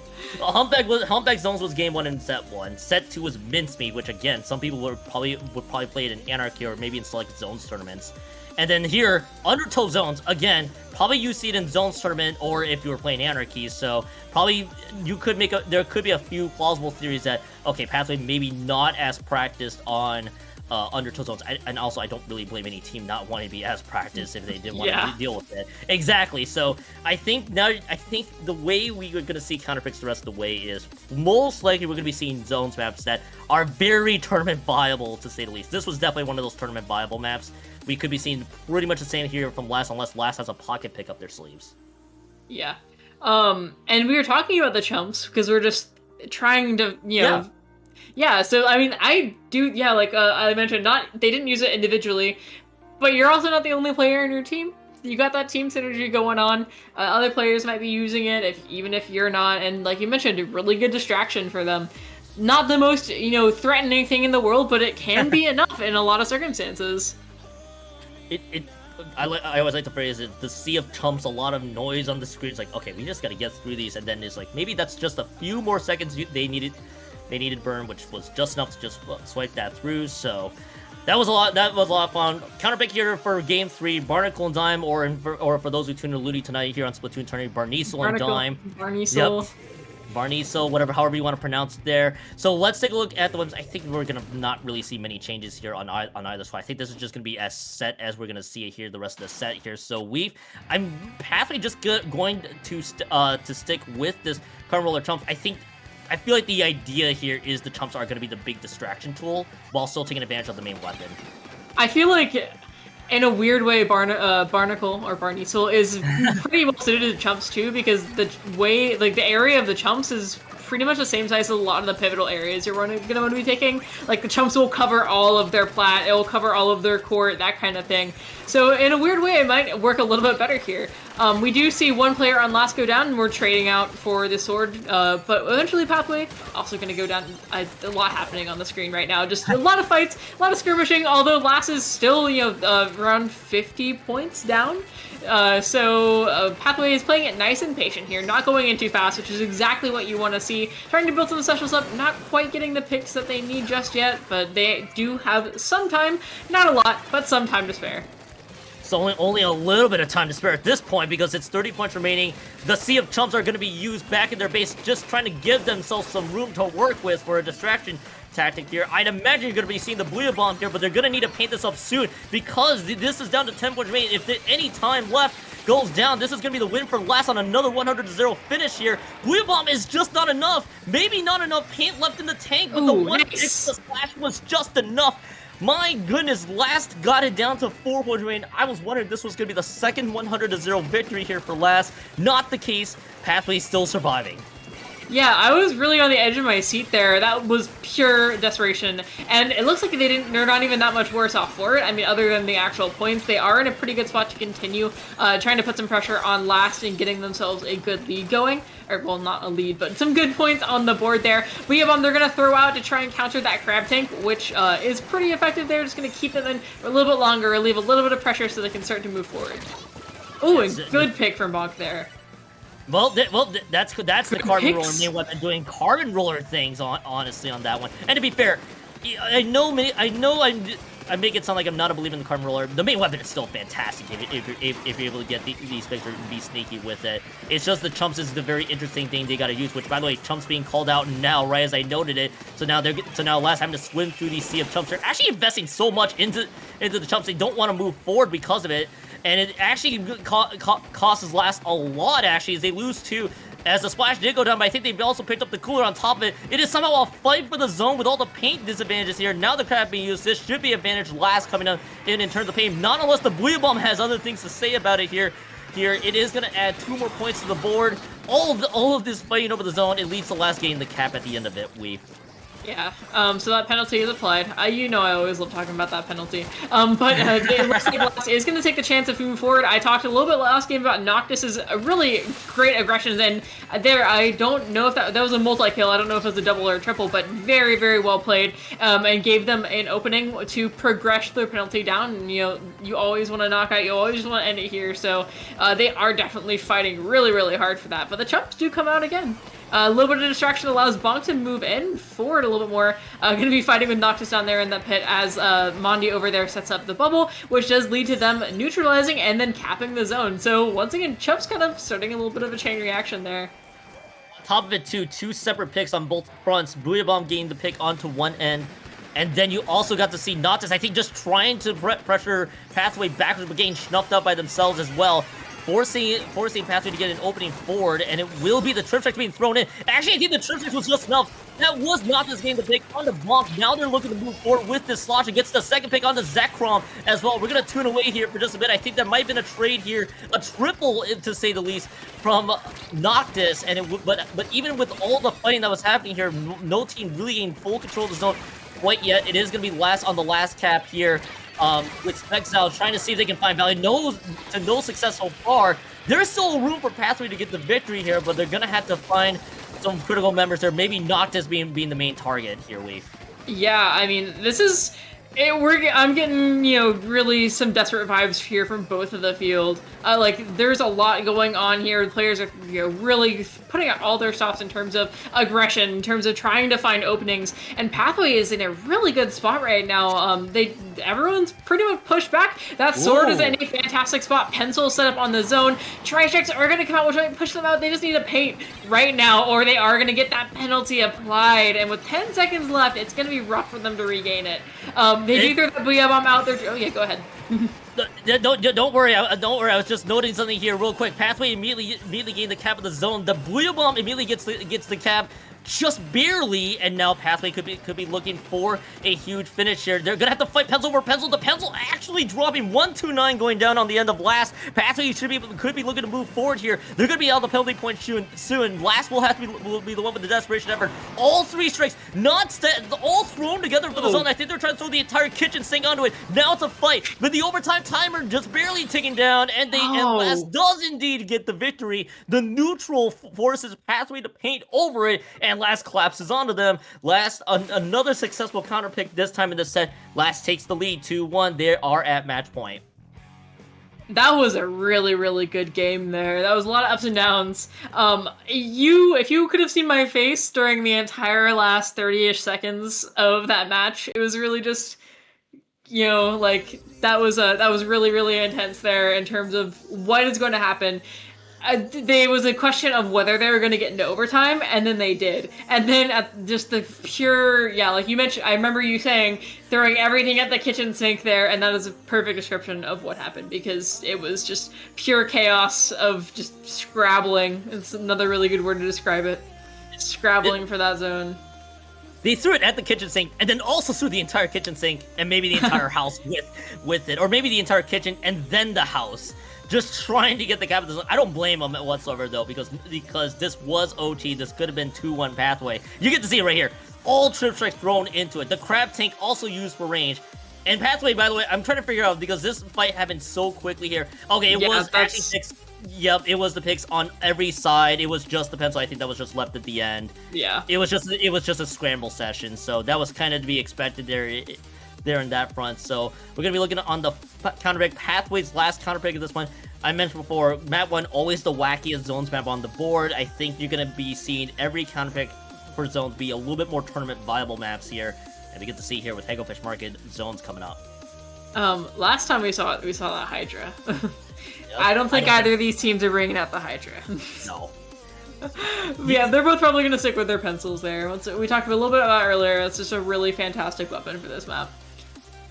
Yeah, and I also wouldn't be shocked. I think we saw no weapon changes across the 3 games we've seen. I'd be shocked if they change it now. Yeah, watching the actual gameplay screen, they already readied up. Like, there was a little bit of stalling there, so we might see one. I don't think we are. I think we're just sticking with it, which is fun because you get to see all these different weapons, just different scenarios. Yeah, we are going to be sticking with that carbon, and I believe this is the same. Yes. So, same thing, different day, different map. So the circumstances are pretty different. So we'll see how this goes. I mean, the angles are going to be basically the same here. Is weapons, of course, factoring in the abilities that everybody has at this stage. Is now you swap out the map. How do each weapon in their positioning plays out? We got an aggressive crab tank, by the way. Yeah, I was just gonna say right into the zone. Normally, we see that crab tank being planted in canopy, but they're like, all right, we got to get the paint in the zone. Now let's follow it up with the crab tank. Chump also in Booyah Bomb thrown onto the other side of the map as well. Dante's got snuffed out, has to retreat back, and now the dynamics kind of all play out at the end of it. Just down to the 80 points main, and Pathway gained a firm lock into the zone for about a few seconds. Maybe that might change here. Yeah, another aggressive crab. Well, it is to be mentioned that Pathway is giving them that space. They weren't even particularly risky crabs. They were aggressive, but they're perfectly safe either time in terms of like the crab didn't get shredded, but that is going to allow them to get that lead there. Taking all the space that is available for them is really such a massive thing, especially at this high level. And so the fact that they're doing that is, I believe, a really big contributor to their success in these matches. Taking all the way down to 50, not quite a 0 to 100 push, but this is a pretty good one here. This is a very, very strong one coming up here. Booyah Bomb is available if they want to take advantage of it, which the answer is yes. So far, the question is where the Booyah Bomb being thrown into. Actually, a little far into a zoning situation. It's perfect placement there from Pathway's end, as they can then move forward, force penalty points at the very least, and buy themselves some time. Now, I'm still wondering where they can enable the Carbon Roller to do their Carbon Roller things here, because I don't see enough teal paint on the map quite yet. Maybe this could be the chance now with the two members that have dropped. Now the bubble being used, protecting the zone and protecting the paint that they need. Now this could be the collapse onto it, but Y is left unchecked. But Y is being found. I think they're going to have to retreat just a bit here, but they are then collapsed by Toady as well. This is a great collapse here from Last. The distraction was successful. The wipeout is there. Last gets the control of the zone, and they are moving forward here, Weave. Oh, and this crab setup on this 10 is going to be lethal. They're getting ready, just waiting for the perfect moment to pop it seems. So... Yeah. What? I was gonna say they definitely did, because it took me a second too. Sorry, I may have stole your thunder there on top of it too, there, Weave, because yeah, the crab tank was planted on the other side of the canopy on top of it, and it was great, pushing them back. They did lose Noctis, however. They also lost the 52, but the paint is still favoring Last. On top of it, Pathway is going to be able to throw everything into this one to at least force penalty points, buy themselves some time. But this is starting to feel like Last has a great lock into this map so far. Pathway still having a lot of ground to gain. Yeah, I mean, this entire thing has been, if you give Last an inch, they take a mile. And Pathway's just been a little bit slower on the uptake here. Wide is holding out any chance that they can, giving their pencil some time to go in. And the pencil is going to be dropping down into mid, which is superly interesting. But, I mean, not a whole lot of risk there, because all that's left is the carbon. Don't know where they are. Could be shocking, but it looks like they're all the way back in the base. So they basically got to wipe. They have, like, 20 seconds-ish left to just hold. And that's that, So they're feeling pretty good here. Just got to be calm, make some good plays, and looks pretty locked in. There's something amusing about the crab tank just running over the one chump that was just right next to them. Very brutal. Passive. Yeah, brutal for a chump moment there. But either way, Last, they're going to be out of the penalty points here soon. This is going to be 10 points remain. This is basically the last ditch. Love Y immediately trying to make sure the Booyah Bomb doesn't happen. Unfortunately, not able to prevent it. Not enough paint to stop them out. Again, another time being bought here. Toady and 129, the only ones alive I just saw, but I think Toady stays alive, and that is huge. Toady still keeping the pressure up for Last at any given point, and now everything's kind of being scrambled around for Pathway. Spexal just kind of in a rough position right now. Toady is dropped, though. Actually, he's able to build enough for the Booyah Bomb and the chumps right then and there. This could be a good time for Pathway to take a lot more here, Weave. Yeah, I mean, if they can get a first push going, it's pretty much the first one that they've had in the game. Unfortunately, Last does have some specials that the Red and Cooler goes out. They did, thankfully, get that splash before they're able to pop a crab. But Toady coming in from behind, it might be able to make something happen, but luckily for Pathway, they are able to shut it down. And when that's happened, the pencil isn't set up. There isn't really a whole lot going for Last. At this current moment, they are starting to get some specials ready. Crab on that 10. They also have some strikes at the ready to be able to neutralize that zone, which we are going to see right here. But if they don't get the cap, this is looking awfully close here in the last 15 seconds. This is really close. But the problem now is the 2 members that have dropped, and everybody else is following suit. This is such a great attempt here from Pathway. And Pathway is just shut down. Last is going to get the victory here, and they will advance on to the next set here, onto this next round. Winner semifinals bound for Last. Pathway drops the lower brackets. Valiant effort, though, honestly, from Pathway in the last 2 maps. So close here. It just wasn't enough by the end, and honestly, Toady and Noctis did their part to just completely force Pathway back.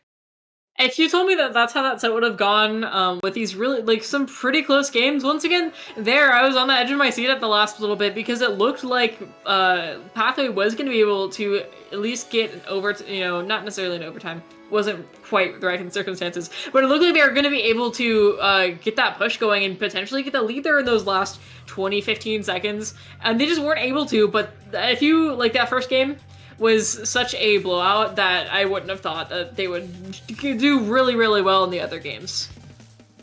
This was, and honestly, a lot of the idea behind Pathway just kind of doubling down on that Carbon and it kind of felt like everything was just going with coordination, then seeing it specs out on that Stamper and the carbon roller. I forgot. I'm trying to blank on the name that for the user that was on the carbon roller. Admittedly, that's a Bonk.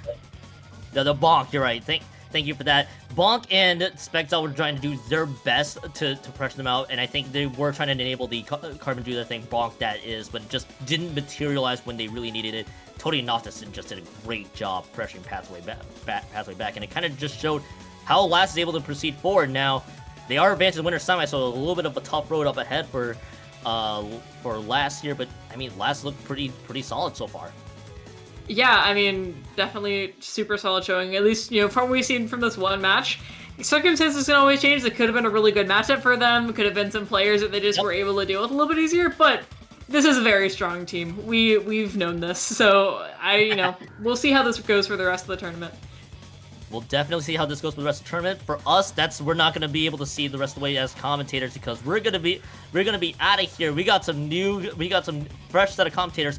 Some wonderful commentators, absolutely. Falco and Saf will be coming up here soon to take you guys home on the Splatoon tourney feed here, to say the least. For the Splat World Series Qualifier 2. I think our first time commentating together, actually. So you've been fun to commentate with. I believe so. I believe this is the first, if not maybe the second or third, but we don't do this often. Not very often. So, not very often. Where can the people find you?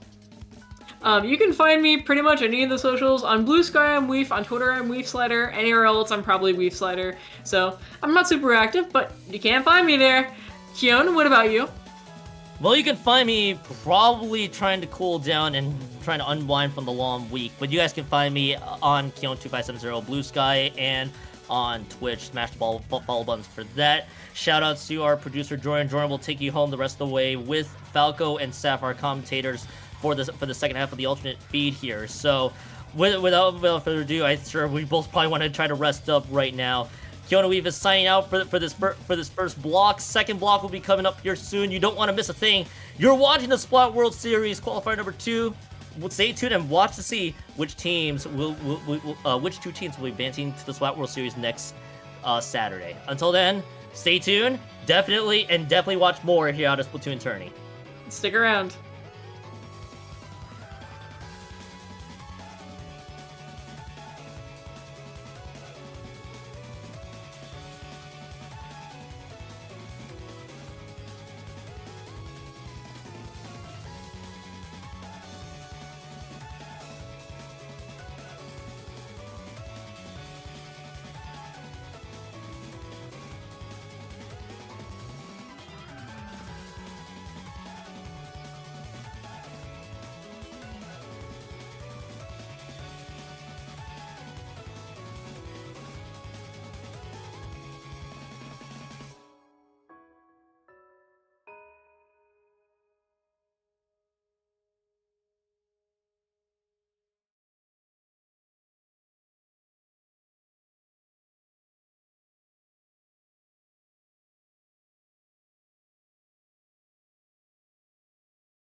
the back and forth has got me so messed up. Don't ignore the signs. We've had enough of the whole damn thing that we got going. You hold the strings without me knowing. Why do I have to suffer through the thinking? Why do I have the feeling that we're sinking? I need to find a way.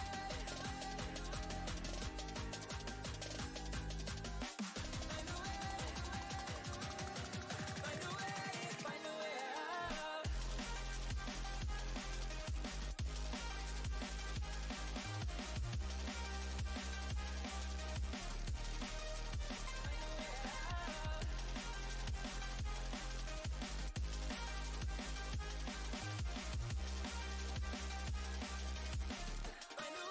Find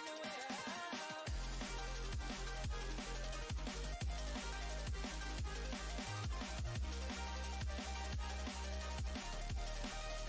Find a way out.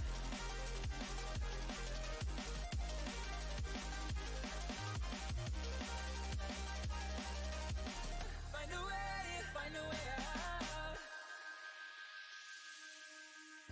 What's all this for? It's got me turned around, but I can't ignore the feelings that I found in this whole damn thing that we got going. You hold the strings without me knowing. Why do I have to suffer through the thinking? Why do I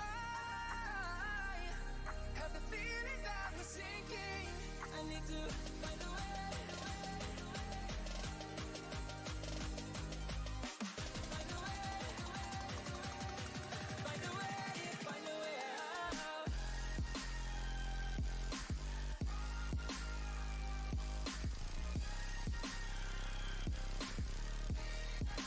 Find a way out.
Hello, everybody, and welcome back to the Splat World Series qualifier number 2 here on Splatoon Tourney. My name is Qualifier, joined here with Saf.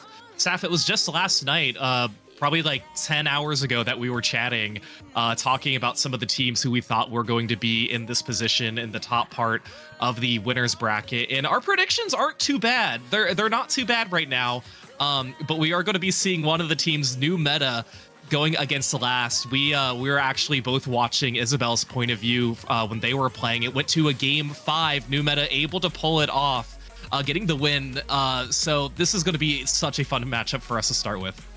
Yeah, and I had really high hopes for the Native Tribute. They're down, but they're not out. So the Native Tribute lost that 3-2, down on the loser side of things for now, just for now. But yeah, so Frutella we have in our, I'm looking at our top 8 right now. Okay, so Frutella we had first. I feel like we were like, okay, we were pretty sure about that one. Watching new meta against TNT, a little skeptical. We were watching from Isabel's point of view, for a little bit there, and pretty intense matchup to have it go to a game 5. But Bad Villain as well is still among us, on the winner side of things. Really surprised by the performance from BlankZ. Really sad that Artifice dropped. Turns out Artifice dropped. Honorable mention held true with the Native Tribute. But BlankZ ultimately ended up getting knocked out on the loser side of things, unfortunately. So our 8th place position is knocked out. Duck Botif might still have a shot though. All right, well, we'll see, but we'll hop into our winners semifinals. Of course, the winner moving on to the winners finals, and that team who wins that will qualify for the Splat World Series. Taking a look at the comps coming out on the side of new meta, of course, we do see Isabel with the Tetras. They were running Dapple Doolies on Flounder Heights in Game 5 previously.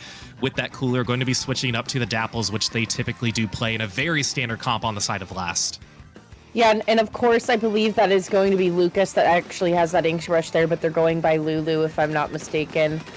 Lucas, like we saw last week, was just absolutely diabolical with their ink brush. They were able to kind of break in to different defensive positions and kind of knock out what was happening defensively with their opponent. So I'm hoping that we can maybe see that again here. However, last actually is going to be throwing the first punch and maintaining the zone pressure altogether, and actually having a special online as well. Those tri-strikes are kind of just lying in wait for the right opportunity, which it's going to be over on the left-hand side there, and that's 2 members down on new meta.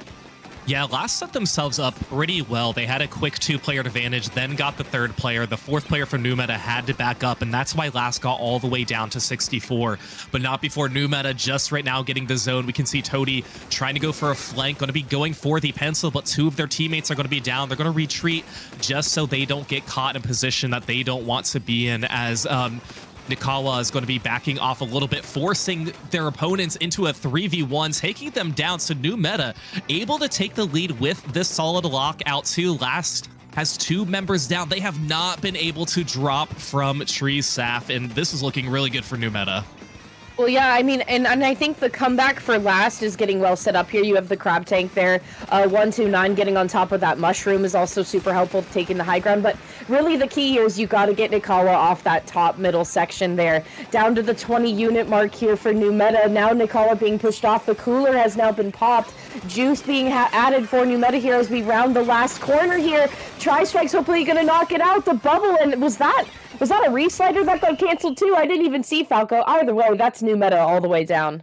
Yeah, new meta getting the win. I think that was a cancel on Isabel, who's playing the Tetras with Reef Slider. But yeah, new meta able to hold on. Now, they had that zone the entire time from when they first capped it, because last able to quickly get it at first. New meta, they then took the zone and were like, you know what, we're going to hold on to it. And again, they had such a strong lockout. They didn't allow any members from last to drop down until about 50 units or so remaining. Here are the moments where it kind of ended for last as the zone was contested a little bit. They're going to get it back, but 2 players then going to go down. But new meta right here, this is going to be really important against Toady. They're going to be pinching Toady over on this right side, and we see 2 additional members of new meta just closing in on them. Even though the brush went down, that was still such a huge pick because they were able to take out Toady, then immediately go back and watch the drop for anybody to come in. And you're right, that is going to be a Reef Slider cancel that happened. They were coolered, so they're able to get back in pretty quickly. But new meta, that was a very strong game for them to win on game 1. Yeah, and I really think a lot of that too comes down to Nakama getting set up on that center stage, because when you get up your painter, your primary painter, that high up, and especially someone that could be in more of a shot calling role, that's the best position for you to be in, watching wherever your enemy is going to be coming from, especially because you can see everything into their spawn. So it just perfect vantage point for Nakama to get set up on. New meta, pushing last's pick. This is the last pick. It's pushing them into the counter picking position. Obviously discussion's still very much underway, it seems like. Because it was a bit of a clobber once new meta got really set up and into position. So how do you kind of combat that? Where do you go next from here? Yeah, and last, looking at their resume for today, taking out Esi Gakken in round 1, then taking out Black Lotus 2-1, and then Pathway, a team that we had on our top 8 pick last, kind of making that. I mean, they're a 3 seed. I think they signed up after we did our picks, because when we did our picks, there were, I think, 23 teams, and now there's what, like 30, 32, 31, something like that. There's quite a few. I see 33, I believe. So one of the teams that just kind of snuck in there, didn't really allow us to get a good analysis on, but clearly deserves a spot here in the semifinals for the winner side of things. And they are going to be choosing Macomart. So prepare, if you were expecting Reef Sliders before, prepare to see them now, because I can imagine Isabel's going to be sticking with the Tetras on this stage. But let's hop in and see what the comps are looking like. Of course, last in the previous game had a very standard comp. They're not going to be changing it. They're going to be using the exact same comp. Whereas there is going to be a slight change here. So Isabel will be using the blue dapples this time around. But yes, the one with the Reef Slider this time. So, but also with the chip damage of the torpedo. And right now we see a lot of skirmishes over on that right pillow. Yeah, that Isabel and Lulu kind of trying to clean up shop over on the right side. It looks like Lulu able to make it out successfully. Not finding use with the hammer though, but taking the eyes of 3 different members of Last away from the objective, Falco. We've already knocked down 40 points. We're going on to 40 points here.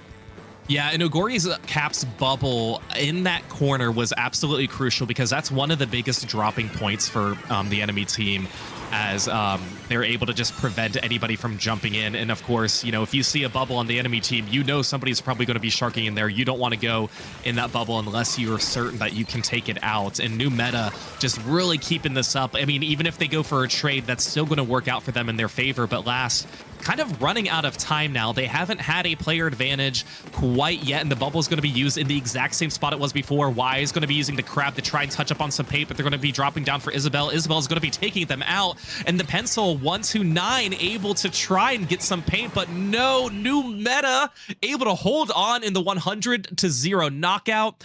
The zone was neutralized at the very end, but it was not enough. New meta making this a quick game, going up 2-0.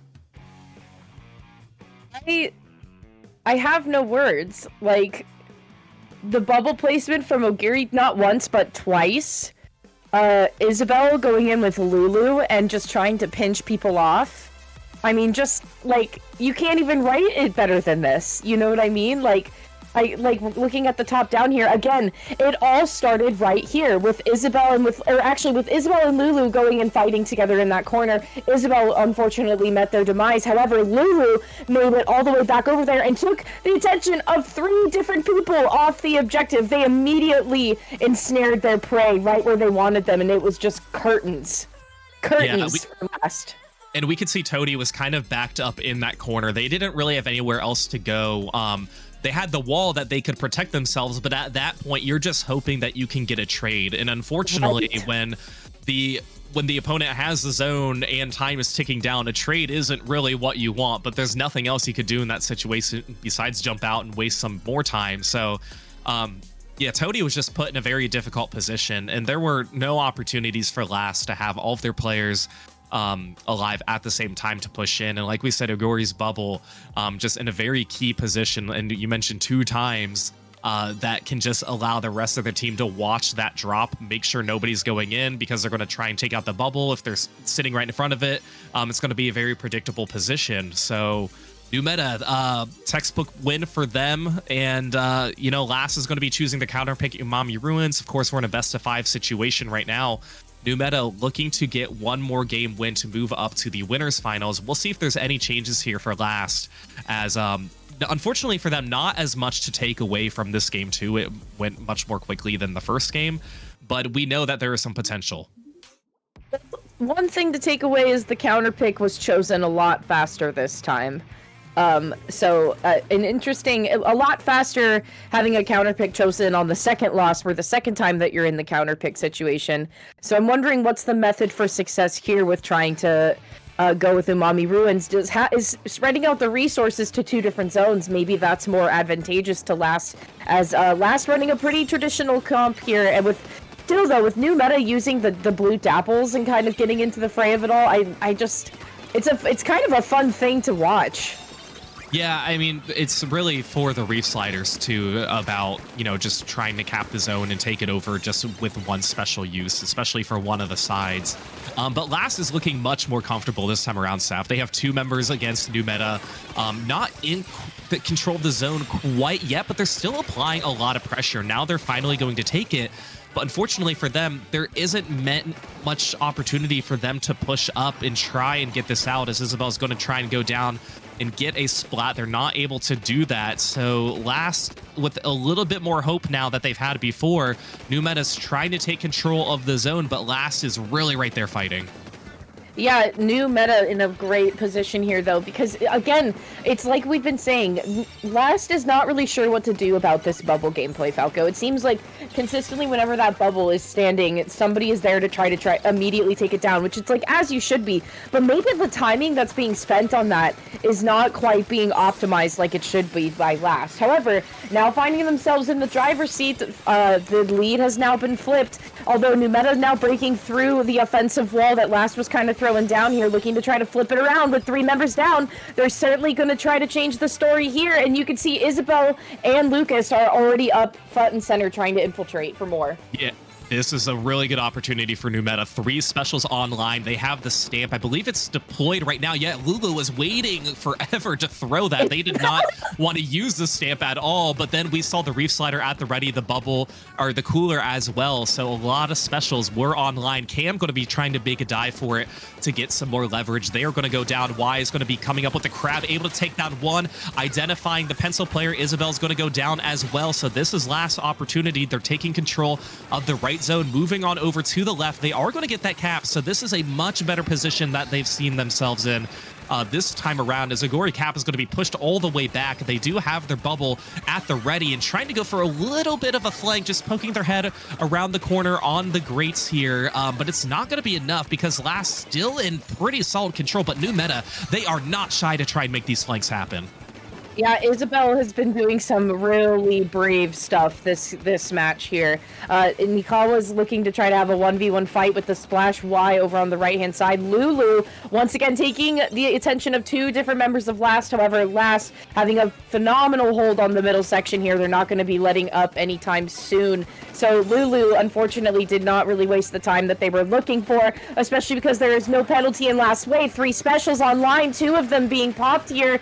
Lulu looking to try to throw that hammer in there and see if they can get that crab out of the way to no avail. Finally, Isabel is going to try to make this push go to a screeching halt, as we had a 1-point difference now with New Meta back in control to initiate the penalty.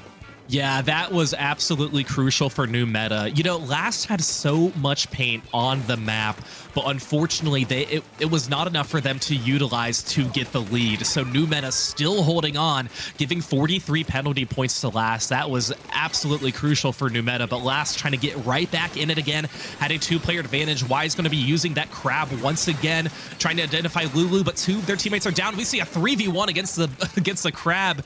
New Meta back in control, really pushing out members from Last too. Saf, this is looking really good for New Meta. Yeah, talk about like fending yourself off from the wolves. Literally a pack of New Meta coming out to try to fight the members of Last one by one. That penalty now is going to be eliminated with 54 seconds left to go here. Nothing standing in the way of New Meta to try to close this out into a 3-0 scenario. Super ideal win conditions for New Meta at the moment here. However, maybe the Crab Tank's going to open it up, but not quite here, as Cam is going to actually have some space in the middle here. The Tri-Strikes are coming out, trying to displace the folks of New Meta just enough to do it so Last can try to throw one last punch. Yeah, Last really trying to do what they can, and they're able to get a little bit more of the zone. Of course, Isabel was just trying to avoid everybody and survived 2v1 for a decently long time.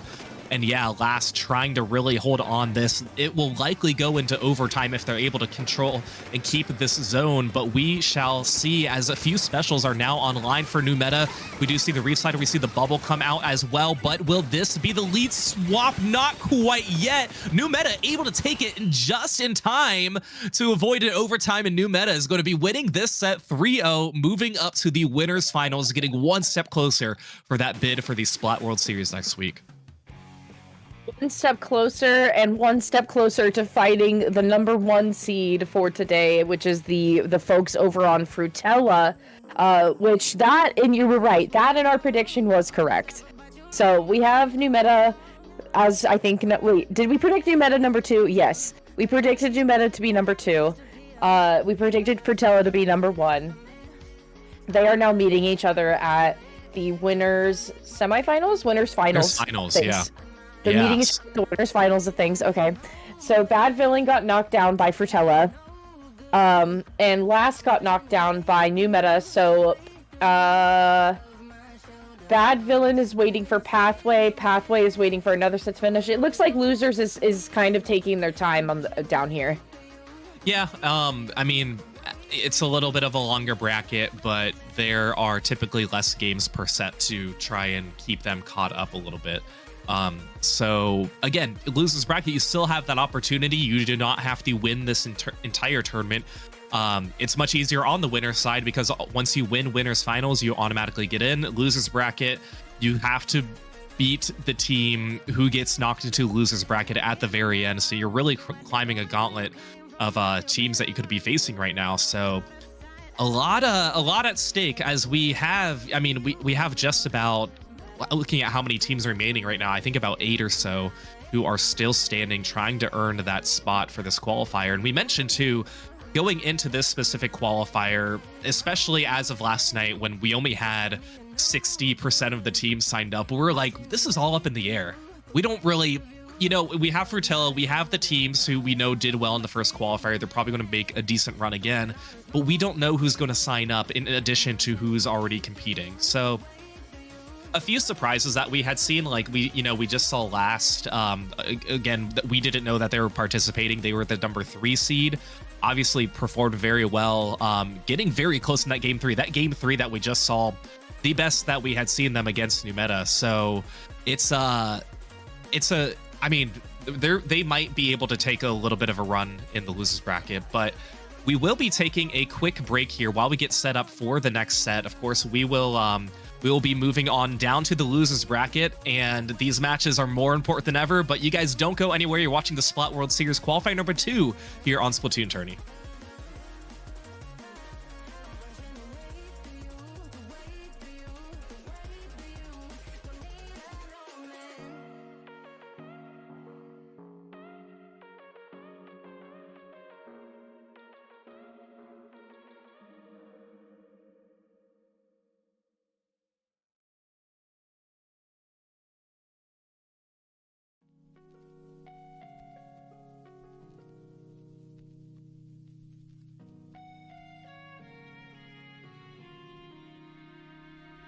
Be quiet.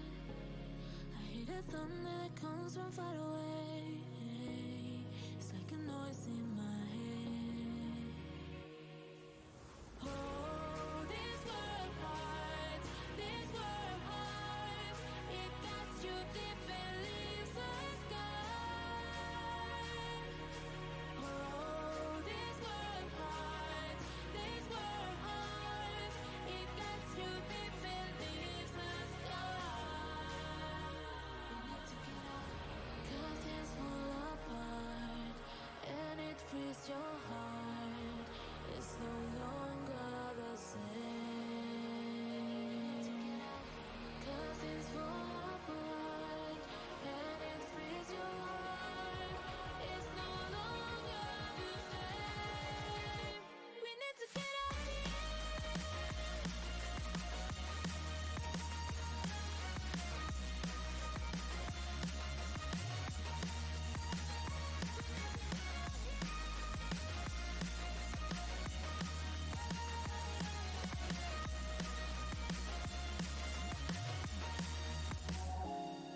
We need to get out of here. We need to get out of here.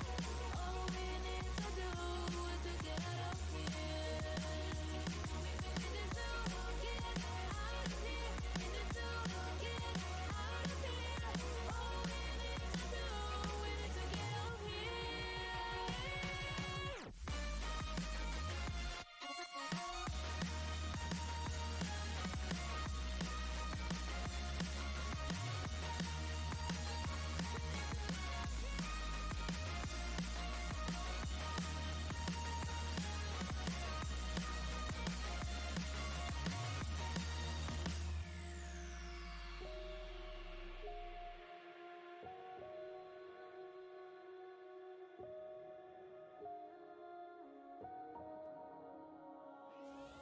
Oh, these were hearts, these were hearts. It cuts you deep and leaves a scar. Oh, these were hearts, these were hearts. It cuts you deep and leaves a scar. We need to get out, 'cause things fall apart and it frees your heart. It's no longer the same. 'Cause things fall apart and it frees your heart. It's no longer the same. We need to get up here.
here standing by your side.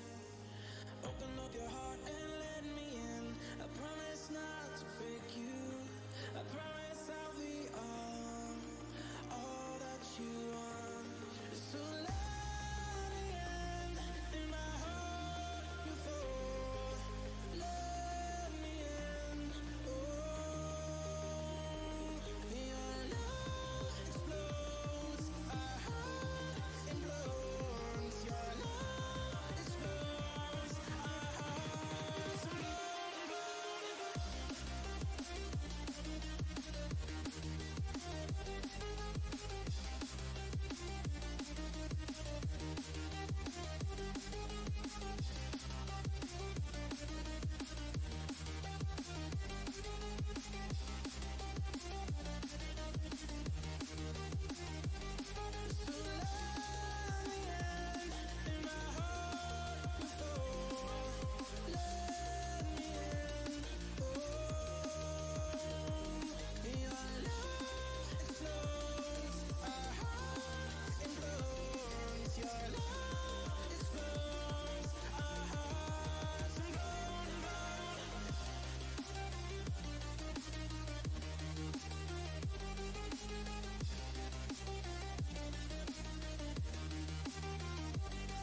Hey, you guys, welcome on back in. It's Splatoon Tourney here watching the Splat World Series Qualifier 2.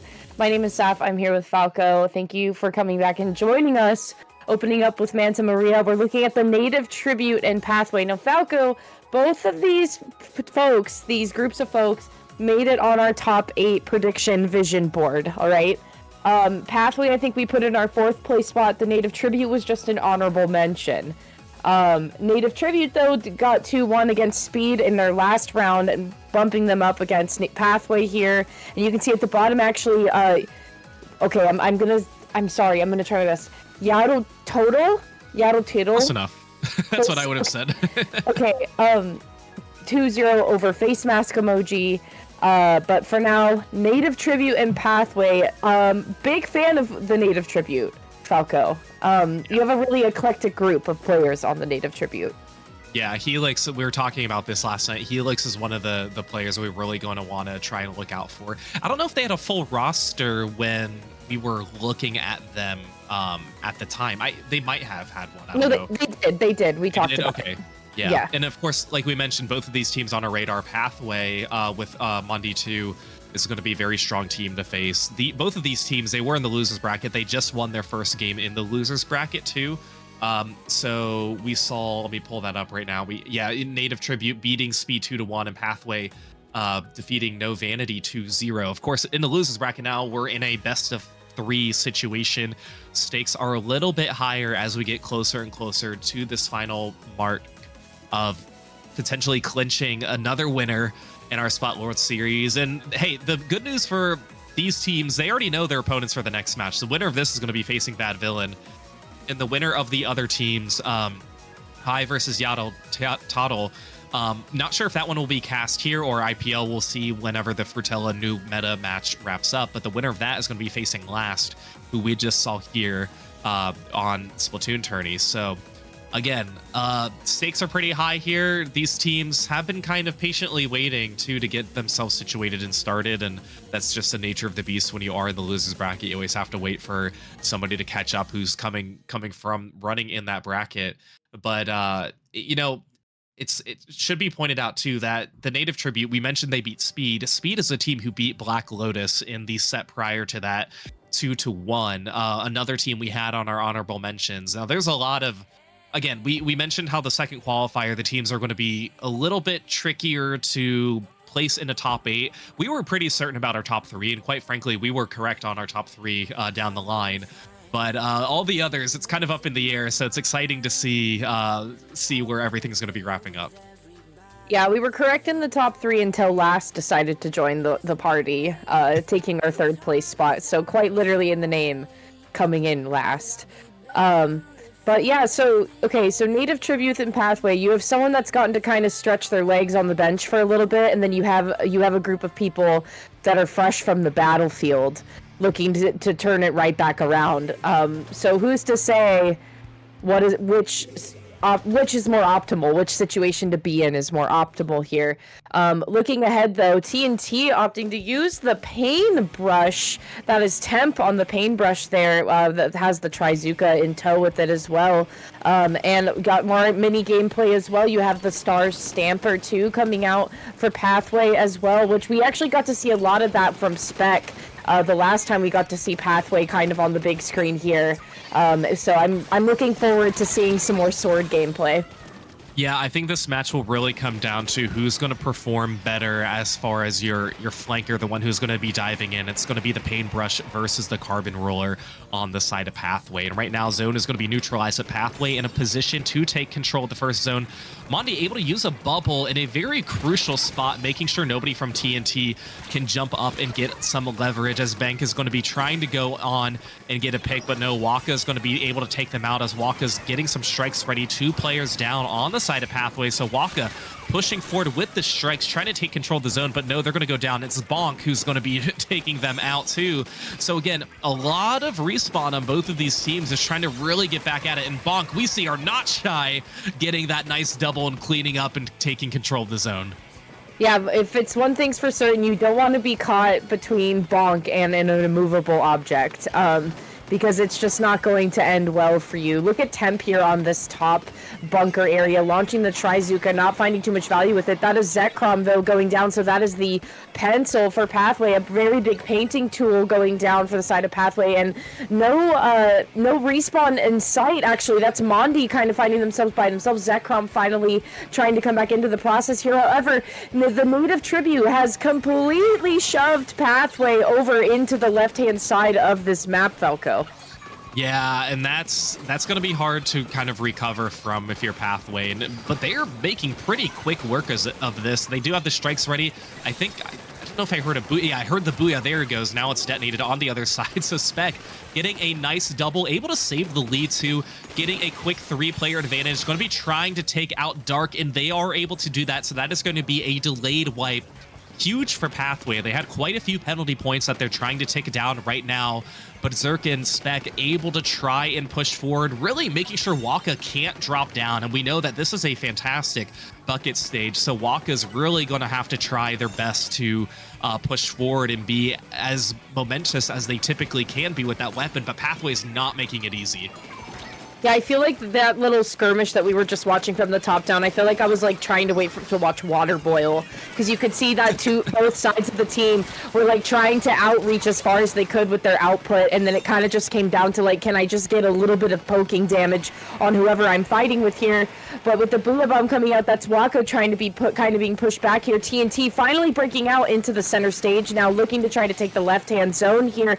Plenty of paint down on the right hand too to try to make it better. Mondi looking to try to kind of hold it down by themselves here. The bubble's going to help out with that just a little bit before the tri-strikes come out here. Pathway getting completely locked into this platform area here. Helix taking up the top center stage here. That is native Tribute taking the zone back, and penalty now being eliminated. Yeah, and they're forcing Pathway to all bunch up on their right side, and they're finally able to break free. It took quite a little bit, and luckily for Pathway, they had quite the lead advantage that they could sacrifice that and make sure that they had enough time to really break back in. So it couldn't have worked out better for them, as they're quick to build some of their specials. Booyah is going to be coming out once again. Bonk is just waiting on this on the left drop for their side, but the bubble is going to be coming out too. I think the bubble is going to be shredded pretty quickly, and it is, as Helix is not able to capitalize as using it as a defensive resource. So Pathway once again looking pretty good with just about 1 minute remaining. Of course, they had a lot of penalty points they had to get through, but they're getting down to it. But native Tribute trying to find their way back in. I love that, like, native Tribute at no point was letting go of the position of that, like, top left side area, and Bonk knew that. Bonk was just biding their time and waiting for them to, show their faces. But, I mean, as we say it here, though, Pathway on the wipeout position. Unfortunate timing as we get to the 30-second mark. Native Tribute, the map is looking so incredibly blue. There's so many players on the left-hand side here. The Trizuka is not really going to help with that either. Oh my gosh, and no, the Mist as well. What are the players of Pathway to do here to try to break out? The Cooler will help somewhat. You got Booyah Bomb coming out as well to try to paint. The Tri-Strikes are going to try to hold Pathway into that area as much as possible here, and plenty of paint to work with for native Tribute. Falco not looking good for Pathway. No, I think native Tribute might have this, and they do, able to get it at the very end. Didn't have the lead for much of this game, but able to take it back when it was needed most. So Pathway getting that victory in overtime. Because what's really tricky is I feel like, Pathway 2, they had control of the zone most of the game, but it really doesn't matter as long as you have control at the very end and you're at that specific moment, you are the one in control. The penalty points can be tricky to deal with, and it can give you like a false sense of who's performing better, because that's why a team who ends up losing may have had control of the zone for the longer period of time. But the native Tribute looking very strong here. In the second half of the game, we can see here they didn't take control of the zone until about 2.5 minutes into the game. It's 1.5 minutes into the game, and it wasn't until a little bit later where they were able to fully take control, because Pathway got down pretty far. We're going to see that nice trade here as Helix is going to just be using that Zuka, just trying to get a pick while they could. But that was a long-held zone for the native Tribute to get the win, and a much deserved victory as well. I think a lot of things were really telling about how Pathway had to pick their counter pick in this situation, because where is somewhere that we can be more open and have less ledges? Oh, Umami Ruins. I mean, obviously you don't want to get pinched into the different like pit areas that are near the spawning points, right? But that eliminates some of the threat that comes from Bonk, for example.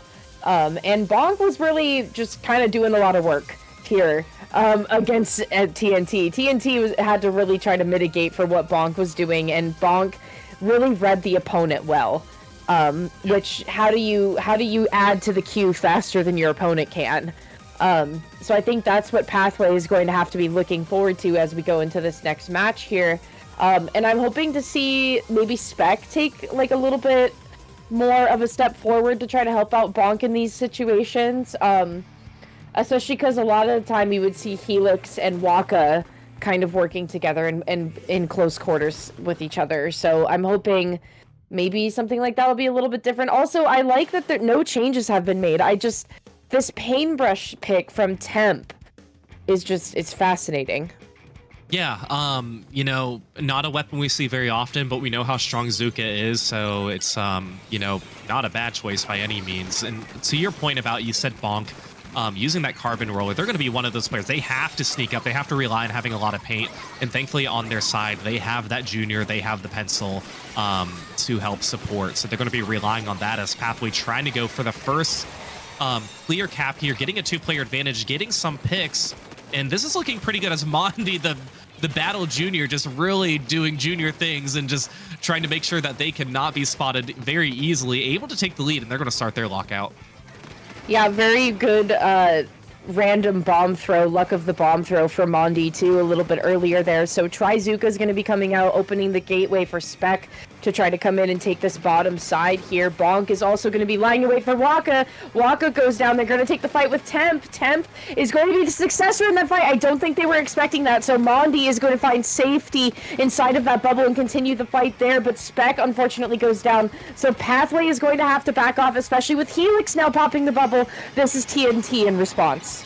Yeah, TNT is having a pretty good response. They're not able to cap the zone quite yet, but now they do have a one-player advantage, able to get it. Helix is there on the right side. The other two were on the left. It's quickly going to be neutralized as two members of the Native Tribute go down, but they are still able to push forward a little bit as Temp is now going to go down as well. That was going to be the Paintbrush who was trying to push forward, so Native Tribute TNT looking to hold on to this, but Juice is going to be coming out on the side of Pathway. More special is going to be ready, and Zekrom with a nice double with that pencil, probably getting a few assists along the way as well.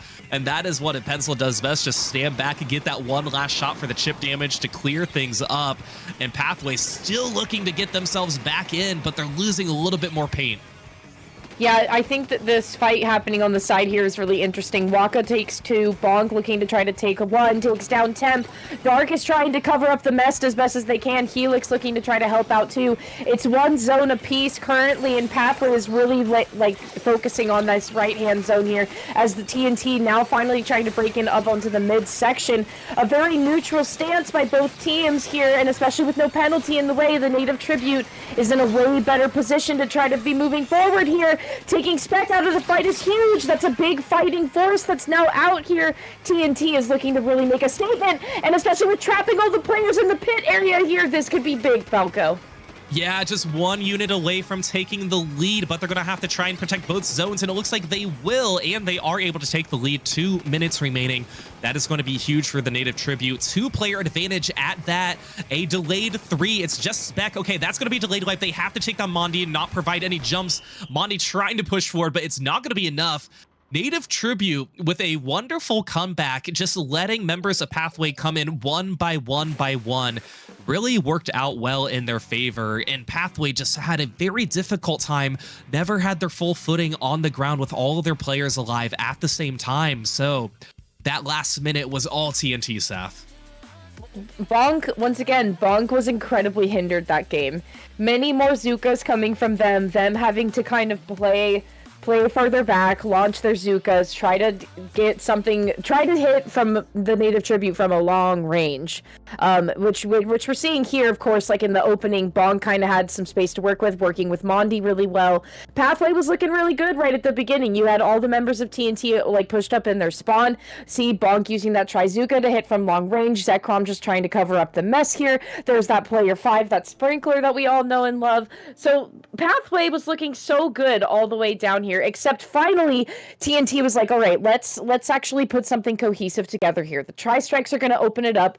Luckily, that's 2 members of Pathway going down on the right-hand side. You took out Spec out of the fight, so that's a really primary Slayer that you're taking out there. Again, Bonk really far back with this Trizuka here. That allowed Waka and Dark so much space to work with to try to push up here. And then now this is where the lead gets really close to changing. Pathway's kind of sweating here. Zekrom is in a good spot. Mondi couldn't really find what they wanted to do here. Unfortunately, Bonk was also not there to help out. So TNT took advantage of that. In a blink of an eye, they took advantage of that and already cascading down with just 6 seconds remaining right at the end there. So TNT, we underrated them last night. They were an honorable mention. They just took out who we thought was going to be in 4th place.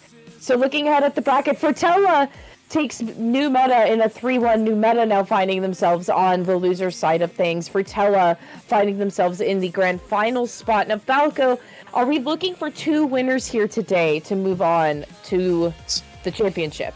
So Frutella just clinched their spot with their victory against New Meta. So we do not need to play out the grand finals. That's just there because there's no way you can end a tournament without officially ending it. So Frutella did clinch their spot. They did qualify for the Splat World Series.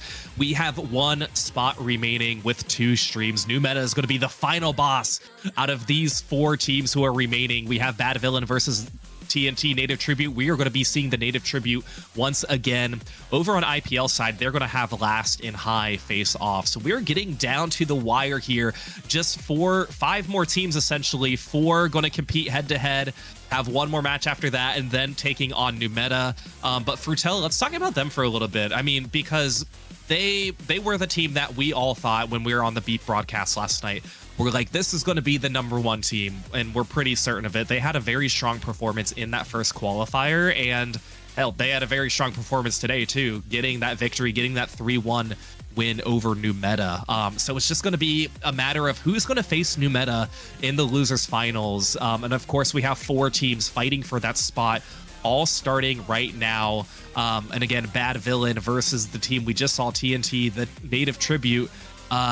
Try and take them on, but BADVILLAIN Saf, a team that we saw last week for the qualifiers, had a very strong performance. We put them, I think, as our number 3 seed. So this is this is going to be quite the matchup too. I know. I'm curious to know if our honorable mention is going to be who we predicted to be our 3rd seed, and opening strong on Wahoo World. Already, I think that this is going to be an advantageous spot for the Native Tribute, purely because the way that some of these folks have been working together today, especially like Temp and Helix. Like, Temp has been so good about finding high ground positions with their paintbrush. I think that the little walls on Wahoo World is going to add the same effect. Helix, also just a phenomenal Splatling player, and using the mini, too. They've really honed their craft on this one with this mini Splatling, and their bubbles have been phenomenally timed. So I think BADVILLAIN is in for a rude awakening on this one. Yeah, it certainly will be a tough matchup for them, and they've had a little bit of time that they could kind of scope out and see how the competition is going to be laying out. Of course, that's the benefit of having 2 streams. There's double the chances that you can see your opponents and how they're playing, and of course, a lot of resources available. A lot of players stream their own point of views, and it's easily accessible for all of us to tune in. So yeah, this of course still in the best of 3 situation. So even in the losers quarterfinals, there's not much wiggle room at all. You only have basically 1 counter pick you can choose, because that's just how it works with the best of 3. So this is definitely going to be a test.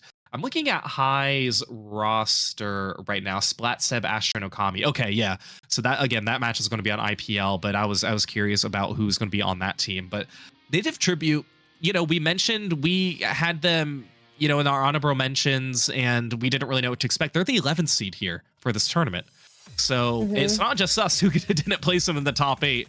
It was also the seeding and from the TOs as well. But they have been proving all of us wrong throughout most of this tournament. So I'm very curious to see how they're going to be performing during this first game. Yeah, and BADVILLAIN too, has been performing super well today until they met Frutella, and I'm pretty sure that was the same story last week as well. Like they had a really good run, 2-0 over Upcurrent, 2-0 over 22nd Century, which 22nd Century made it on our 7th place list. 22nd Century is now not here anymore. Then you have 3-1 versus Scary Face Mask. Scary Face Mask is emoji. Face Mask emoji is not in the running anymore. They just got knocked out. So just, I don't know, interesting grasp for power. Like you're losing all of the different candidates that are holding out their hands for the final trophy to take home. So gonna be interesting no matter what. I feel like a fly when I just landed on a surface and I'm rubbing my hands together, Well, we're getting ready for the losers quarterfinals again, still in that best of 3 situation. Not any changes coming out on the side of the native tribute from what we saw last set. Taking a first look at BADVILLAIN's comp for today, the S-Blast is quickly going to go down. They're going to have the new Octobrush as well. 2 of their members are going to go down as well. So TNT able to quickly take control of the zone. Remember, this is a very, very small zone, one of the smallest in the game. And that's going to be key to make sure that nobody just has one special that can completely overturn things.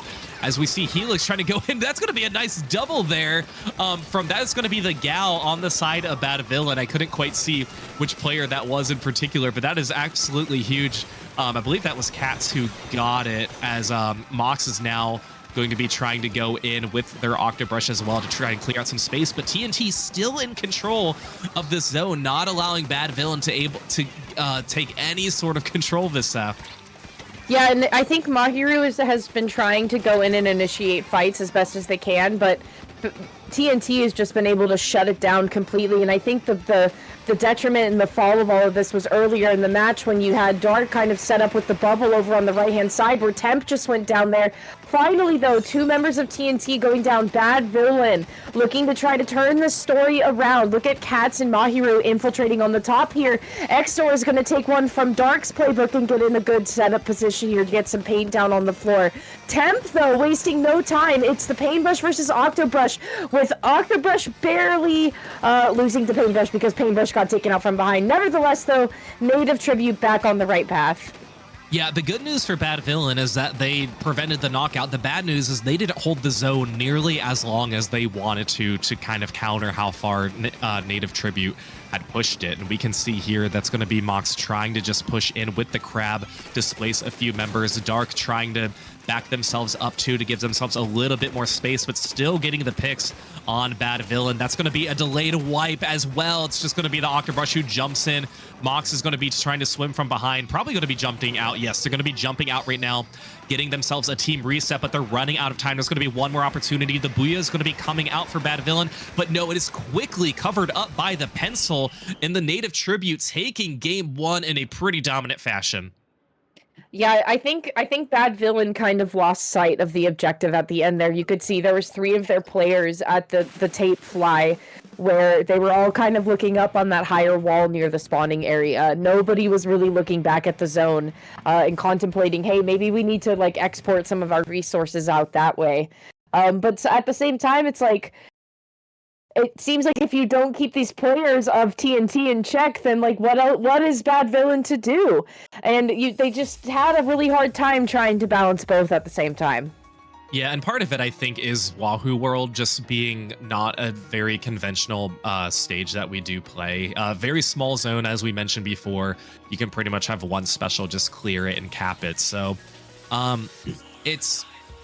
I don't know. It was nice that BADVILLAIN they were able to just, you know what, we have one opportunity. We don't want to get knocked out. We're just going to do what we can to cap the zone. But they didn't really have much to follow up beyond that.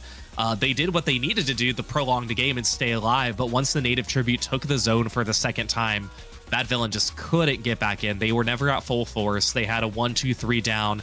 Fourth player jumping to one of the players. I had to quickly back up, then re-jump back out to their spawn.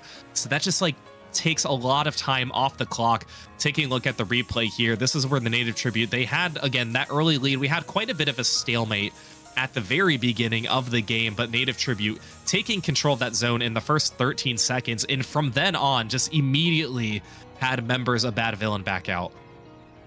I think Mahiru was such a strong player there with catching 2 members of TNT out, because that opened the gateway for Mox to launch that Kraken into the center stage there, but still not enough to really cause damage because Native Tribute was unfazed by that. It was pretty much 0 to 100 all the way down for Native Tribute. So I'm not sure what Bad Villain wants to try to do to make this change here. Is there going to be a comp change? I mean, Hagglefish Market, I think, could be a good pick. Maybe allow for Mox to try to have some more flanking power.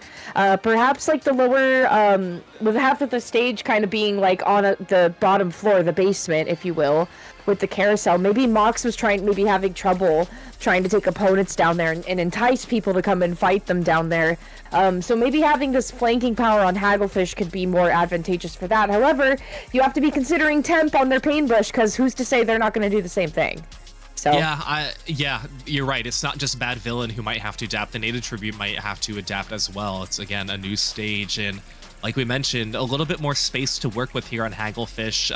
More flanks that might be easier to deal with as well. You don't really have to go under the zone. You don't have to dodge, duck, dip, dive, and dodge yourselves around. You can just kind of do exactly what you want to do on the stage. And we'll take a look at the comps. Really no changes, again, from the side of Bad Villain, and also on the side of Native Tribute, really no changes again either. Both of these teams still running what they're comfortable with. Yeah, and if, as they say, if it ain't broke, don't fix it. I do like that they run. We have 2... Oh, no, just kidding. Not 2 different Booyah Bombs. I thought we still had Spec in this room. Spec has not been here for a little bit. I'm caught up now, okay? Don't get mad at me here. Bad Villain looking to throw the first punch in this all-out brawl-out on Hagglefish Market here. However, Native Tribute's going to be really quick to shut that down. Helix especially wasting no time to not only take the long way home, but 2 members now going down on Bad Villain with the help of Helix and pushing forward still on that ramp area. However, Waka is going to have to be forced to retreat as their supporting friend is not there to help him out. Still, though, Native Tribute looking pretty solid here. Yeah, Helix has to give some credit to their teammates. They were about to be point-blank shot and then splatted, but no. 2 of their members came in a clutch and saved them and allowed Helix to push up even further, and that's what got TNT down to 47. But Bad Villain now in control with a 2-player advantage. The Crab Mox able to take out 1. The rest of Bad Villain's now pushing up forward. It is going to be it's going to be Cats and Mox who are trying to just guard the ledges, making sure nobody can go through. But Cats is going to go down as Helix is trying to push forward now as well, and they are taking control of their left side of the tent. But Native Tribute able to really counter this as well with the strike and the bubbles, able to take the zone, not allowing for that lead flip to happen. So Bad Villain now once again on the defensive side, and Native Tribute have this very strong offense as Waka able to avoid that splat bomb and stay alive, probably very weak at that moment, but they survive nonetheless. Yeah, that was like they had a healing potion just like in their back pocket, because like what the heck was that? Like, talk about survival of the fittest. It's definitely Waka in this instance. Well, unless you're going to be jumping into the jaws of Mox and their Kraken, that's a whole other story. Native Tribute has the zone in possession. 2 members, though, being down. Mahiru is going to waste no time to come into that. That's Helix going down. Mahiru pressuring so much, but Waka, with the very tip of their bucket swing, able to take Mahiru out of the process, but still, it seems to me that Bad Villain is now in a comfortable spot to make sure that Native Tribute has no ground to stand on here. Yeah, and Native Tribute, you know, they had that lead, but Bad Villain is really turning up the heat. They are pushing further than they've pushed before so far in this game, just about 2 minutes 30 into it. But 2 specials are now online on the side of the Native Tribute, as one of the Zuka is going to be coming out, but Mox is going to try and counter that push with the Crab, taking out part of the bubble. Are they going to take out one of the members? No, they are not. but still having the backup, and that is going to be a lead swap. So BADVILLAIN in control for the first time of this set here, as they are allowing, they're going to try and allow to give themselves some space as Native Tribute trying to push back in quite a few penalty points, but a lot of trades. And of course, it's only going to benefit who has the zone, but guess what, Sav? This zone keeps flipping back and forth. Yeah, it's kind of just a game of hot potato right now between BADVILLAIN and TNT. But it seems to me that TNT is really struggling right now to get out of their spawning area. Dark is the lone survivor waiting up on the tent for their teammates to come back in here. BADVILLAIN is already knocking on the door and painting in the court area, making sure Native Tribute has no space to jump back down here. Finally, the penalty is also going to be gone too. Tri-strikes are going to maybe help out with that, but it's not going to be much because BADVILLAIN is in a great position to respond to that paint already here. It's just fluctuating back and forth, but dying on the zone, Falco getting splatted on the zone is not what you want to happen. TNT now is going to take Mahiru out in the process too, and immediately swarm the core area of BADVILLAIN. Not looking good entering the last minute here. No, and then getting 3 picks on top of that at the start of their lockout. This is definitely, even though Native Tribute, they're not winning right now, they are definitely in the driver's seat of this game. Lead is going to be changing over to TNT's side, but that was textbook play on the side of TNT, making sure you get the opponents one by one, identify the last member of BADVILLAIN. They were in the zone too, and now Waka just trying to clean up a little bit, avoiding that Booyah Bomb, and they are going to get the win. Native Tribute coming back once again in the middle of this game, able to get that win, and that was a unit of a push. They were such a cohesive unit once they were able to just take out BADVILLAIN one by one, push up, you know. It's you can get a wipeout, that's easy, you know, and then you can take control of the zone, but to follow up on the lockout after that and get 3 additional picks as members of BADVILLAIN are trying to trickle in, that is very difficult, and TNT made it seem so easy. It's like Keon and Weef were saying earlier today. TNT seems to be put in the winners section of things in their minds when they are down. It's happened so much so far today. Like, they find themselves just in the back seat.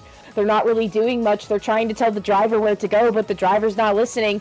And then when times get really tough, when things seems really dire, it's like it's quite literally a last-ditch effort. And then they find themselves turning it around at the last possible moment. So the pressure of it all really is TNT's callback to Secret Elixir here. Just gonna poke at that, but yeah, anyway, TNT not privy or like subject to falling victim to pressure. It actually seems to be where they thrive, just based on current events today. So yeah, they've allowed teams to push up on them, and then they just respawn in dominant fashion and get the win. They had a clean sweep 2-0 for this one. Of course, they're going to be moving on to the loser semis. They're going to be facing the winner of the last versus high.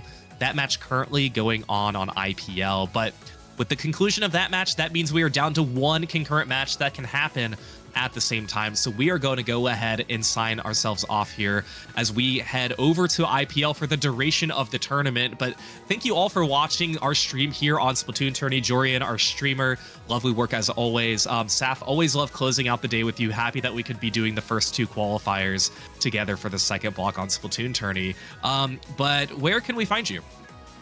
if you really must, I would prefer that you don't. You know me. Please don't find me. You don't need to. If you must, though, my blue sky is on the screen here. If you want to see posts from me, then that's totally fine. You can find me cleaning up trash out of our oceans. You can find me looking for mushrooms in the woods. You can find me hanging out at Sea Battle and running Sea Battle with Satan Fusion and Takapa and all of our friends. You'll find me at Riptide with this guy. With this guy. You'll find me at Riptide with this guy in like a month or so. Oh my gosh. 5 you weeks. Can find me, yeah, right? You can find me so many places, but like, please don't find me. What about you? Where are you at? Noted. You can find me Falco on Blue Sky Falco Flyer. You can also, I mean, no, I don't think I have any other like commentary things coming up or anything. But yeah, I'll also be at Riptide. You can find me later this afternoon trying to find something to entertain my son with. as we get further along on this Saturday. He only had one nap today, so he's a little cranky. Time to But, party. yeah, it's time to party. We're gonna head over to IPL for the duration of the tournament. Again, last versus high. Last is up 1-0. We'll see how this plays out. But thank you all for watching here. The Splat World Series qualifier number 2 on Splatoon Tourney. We will see you later.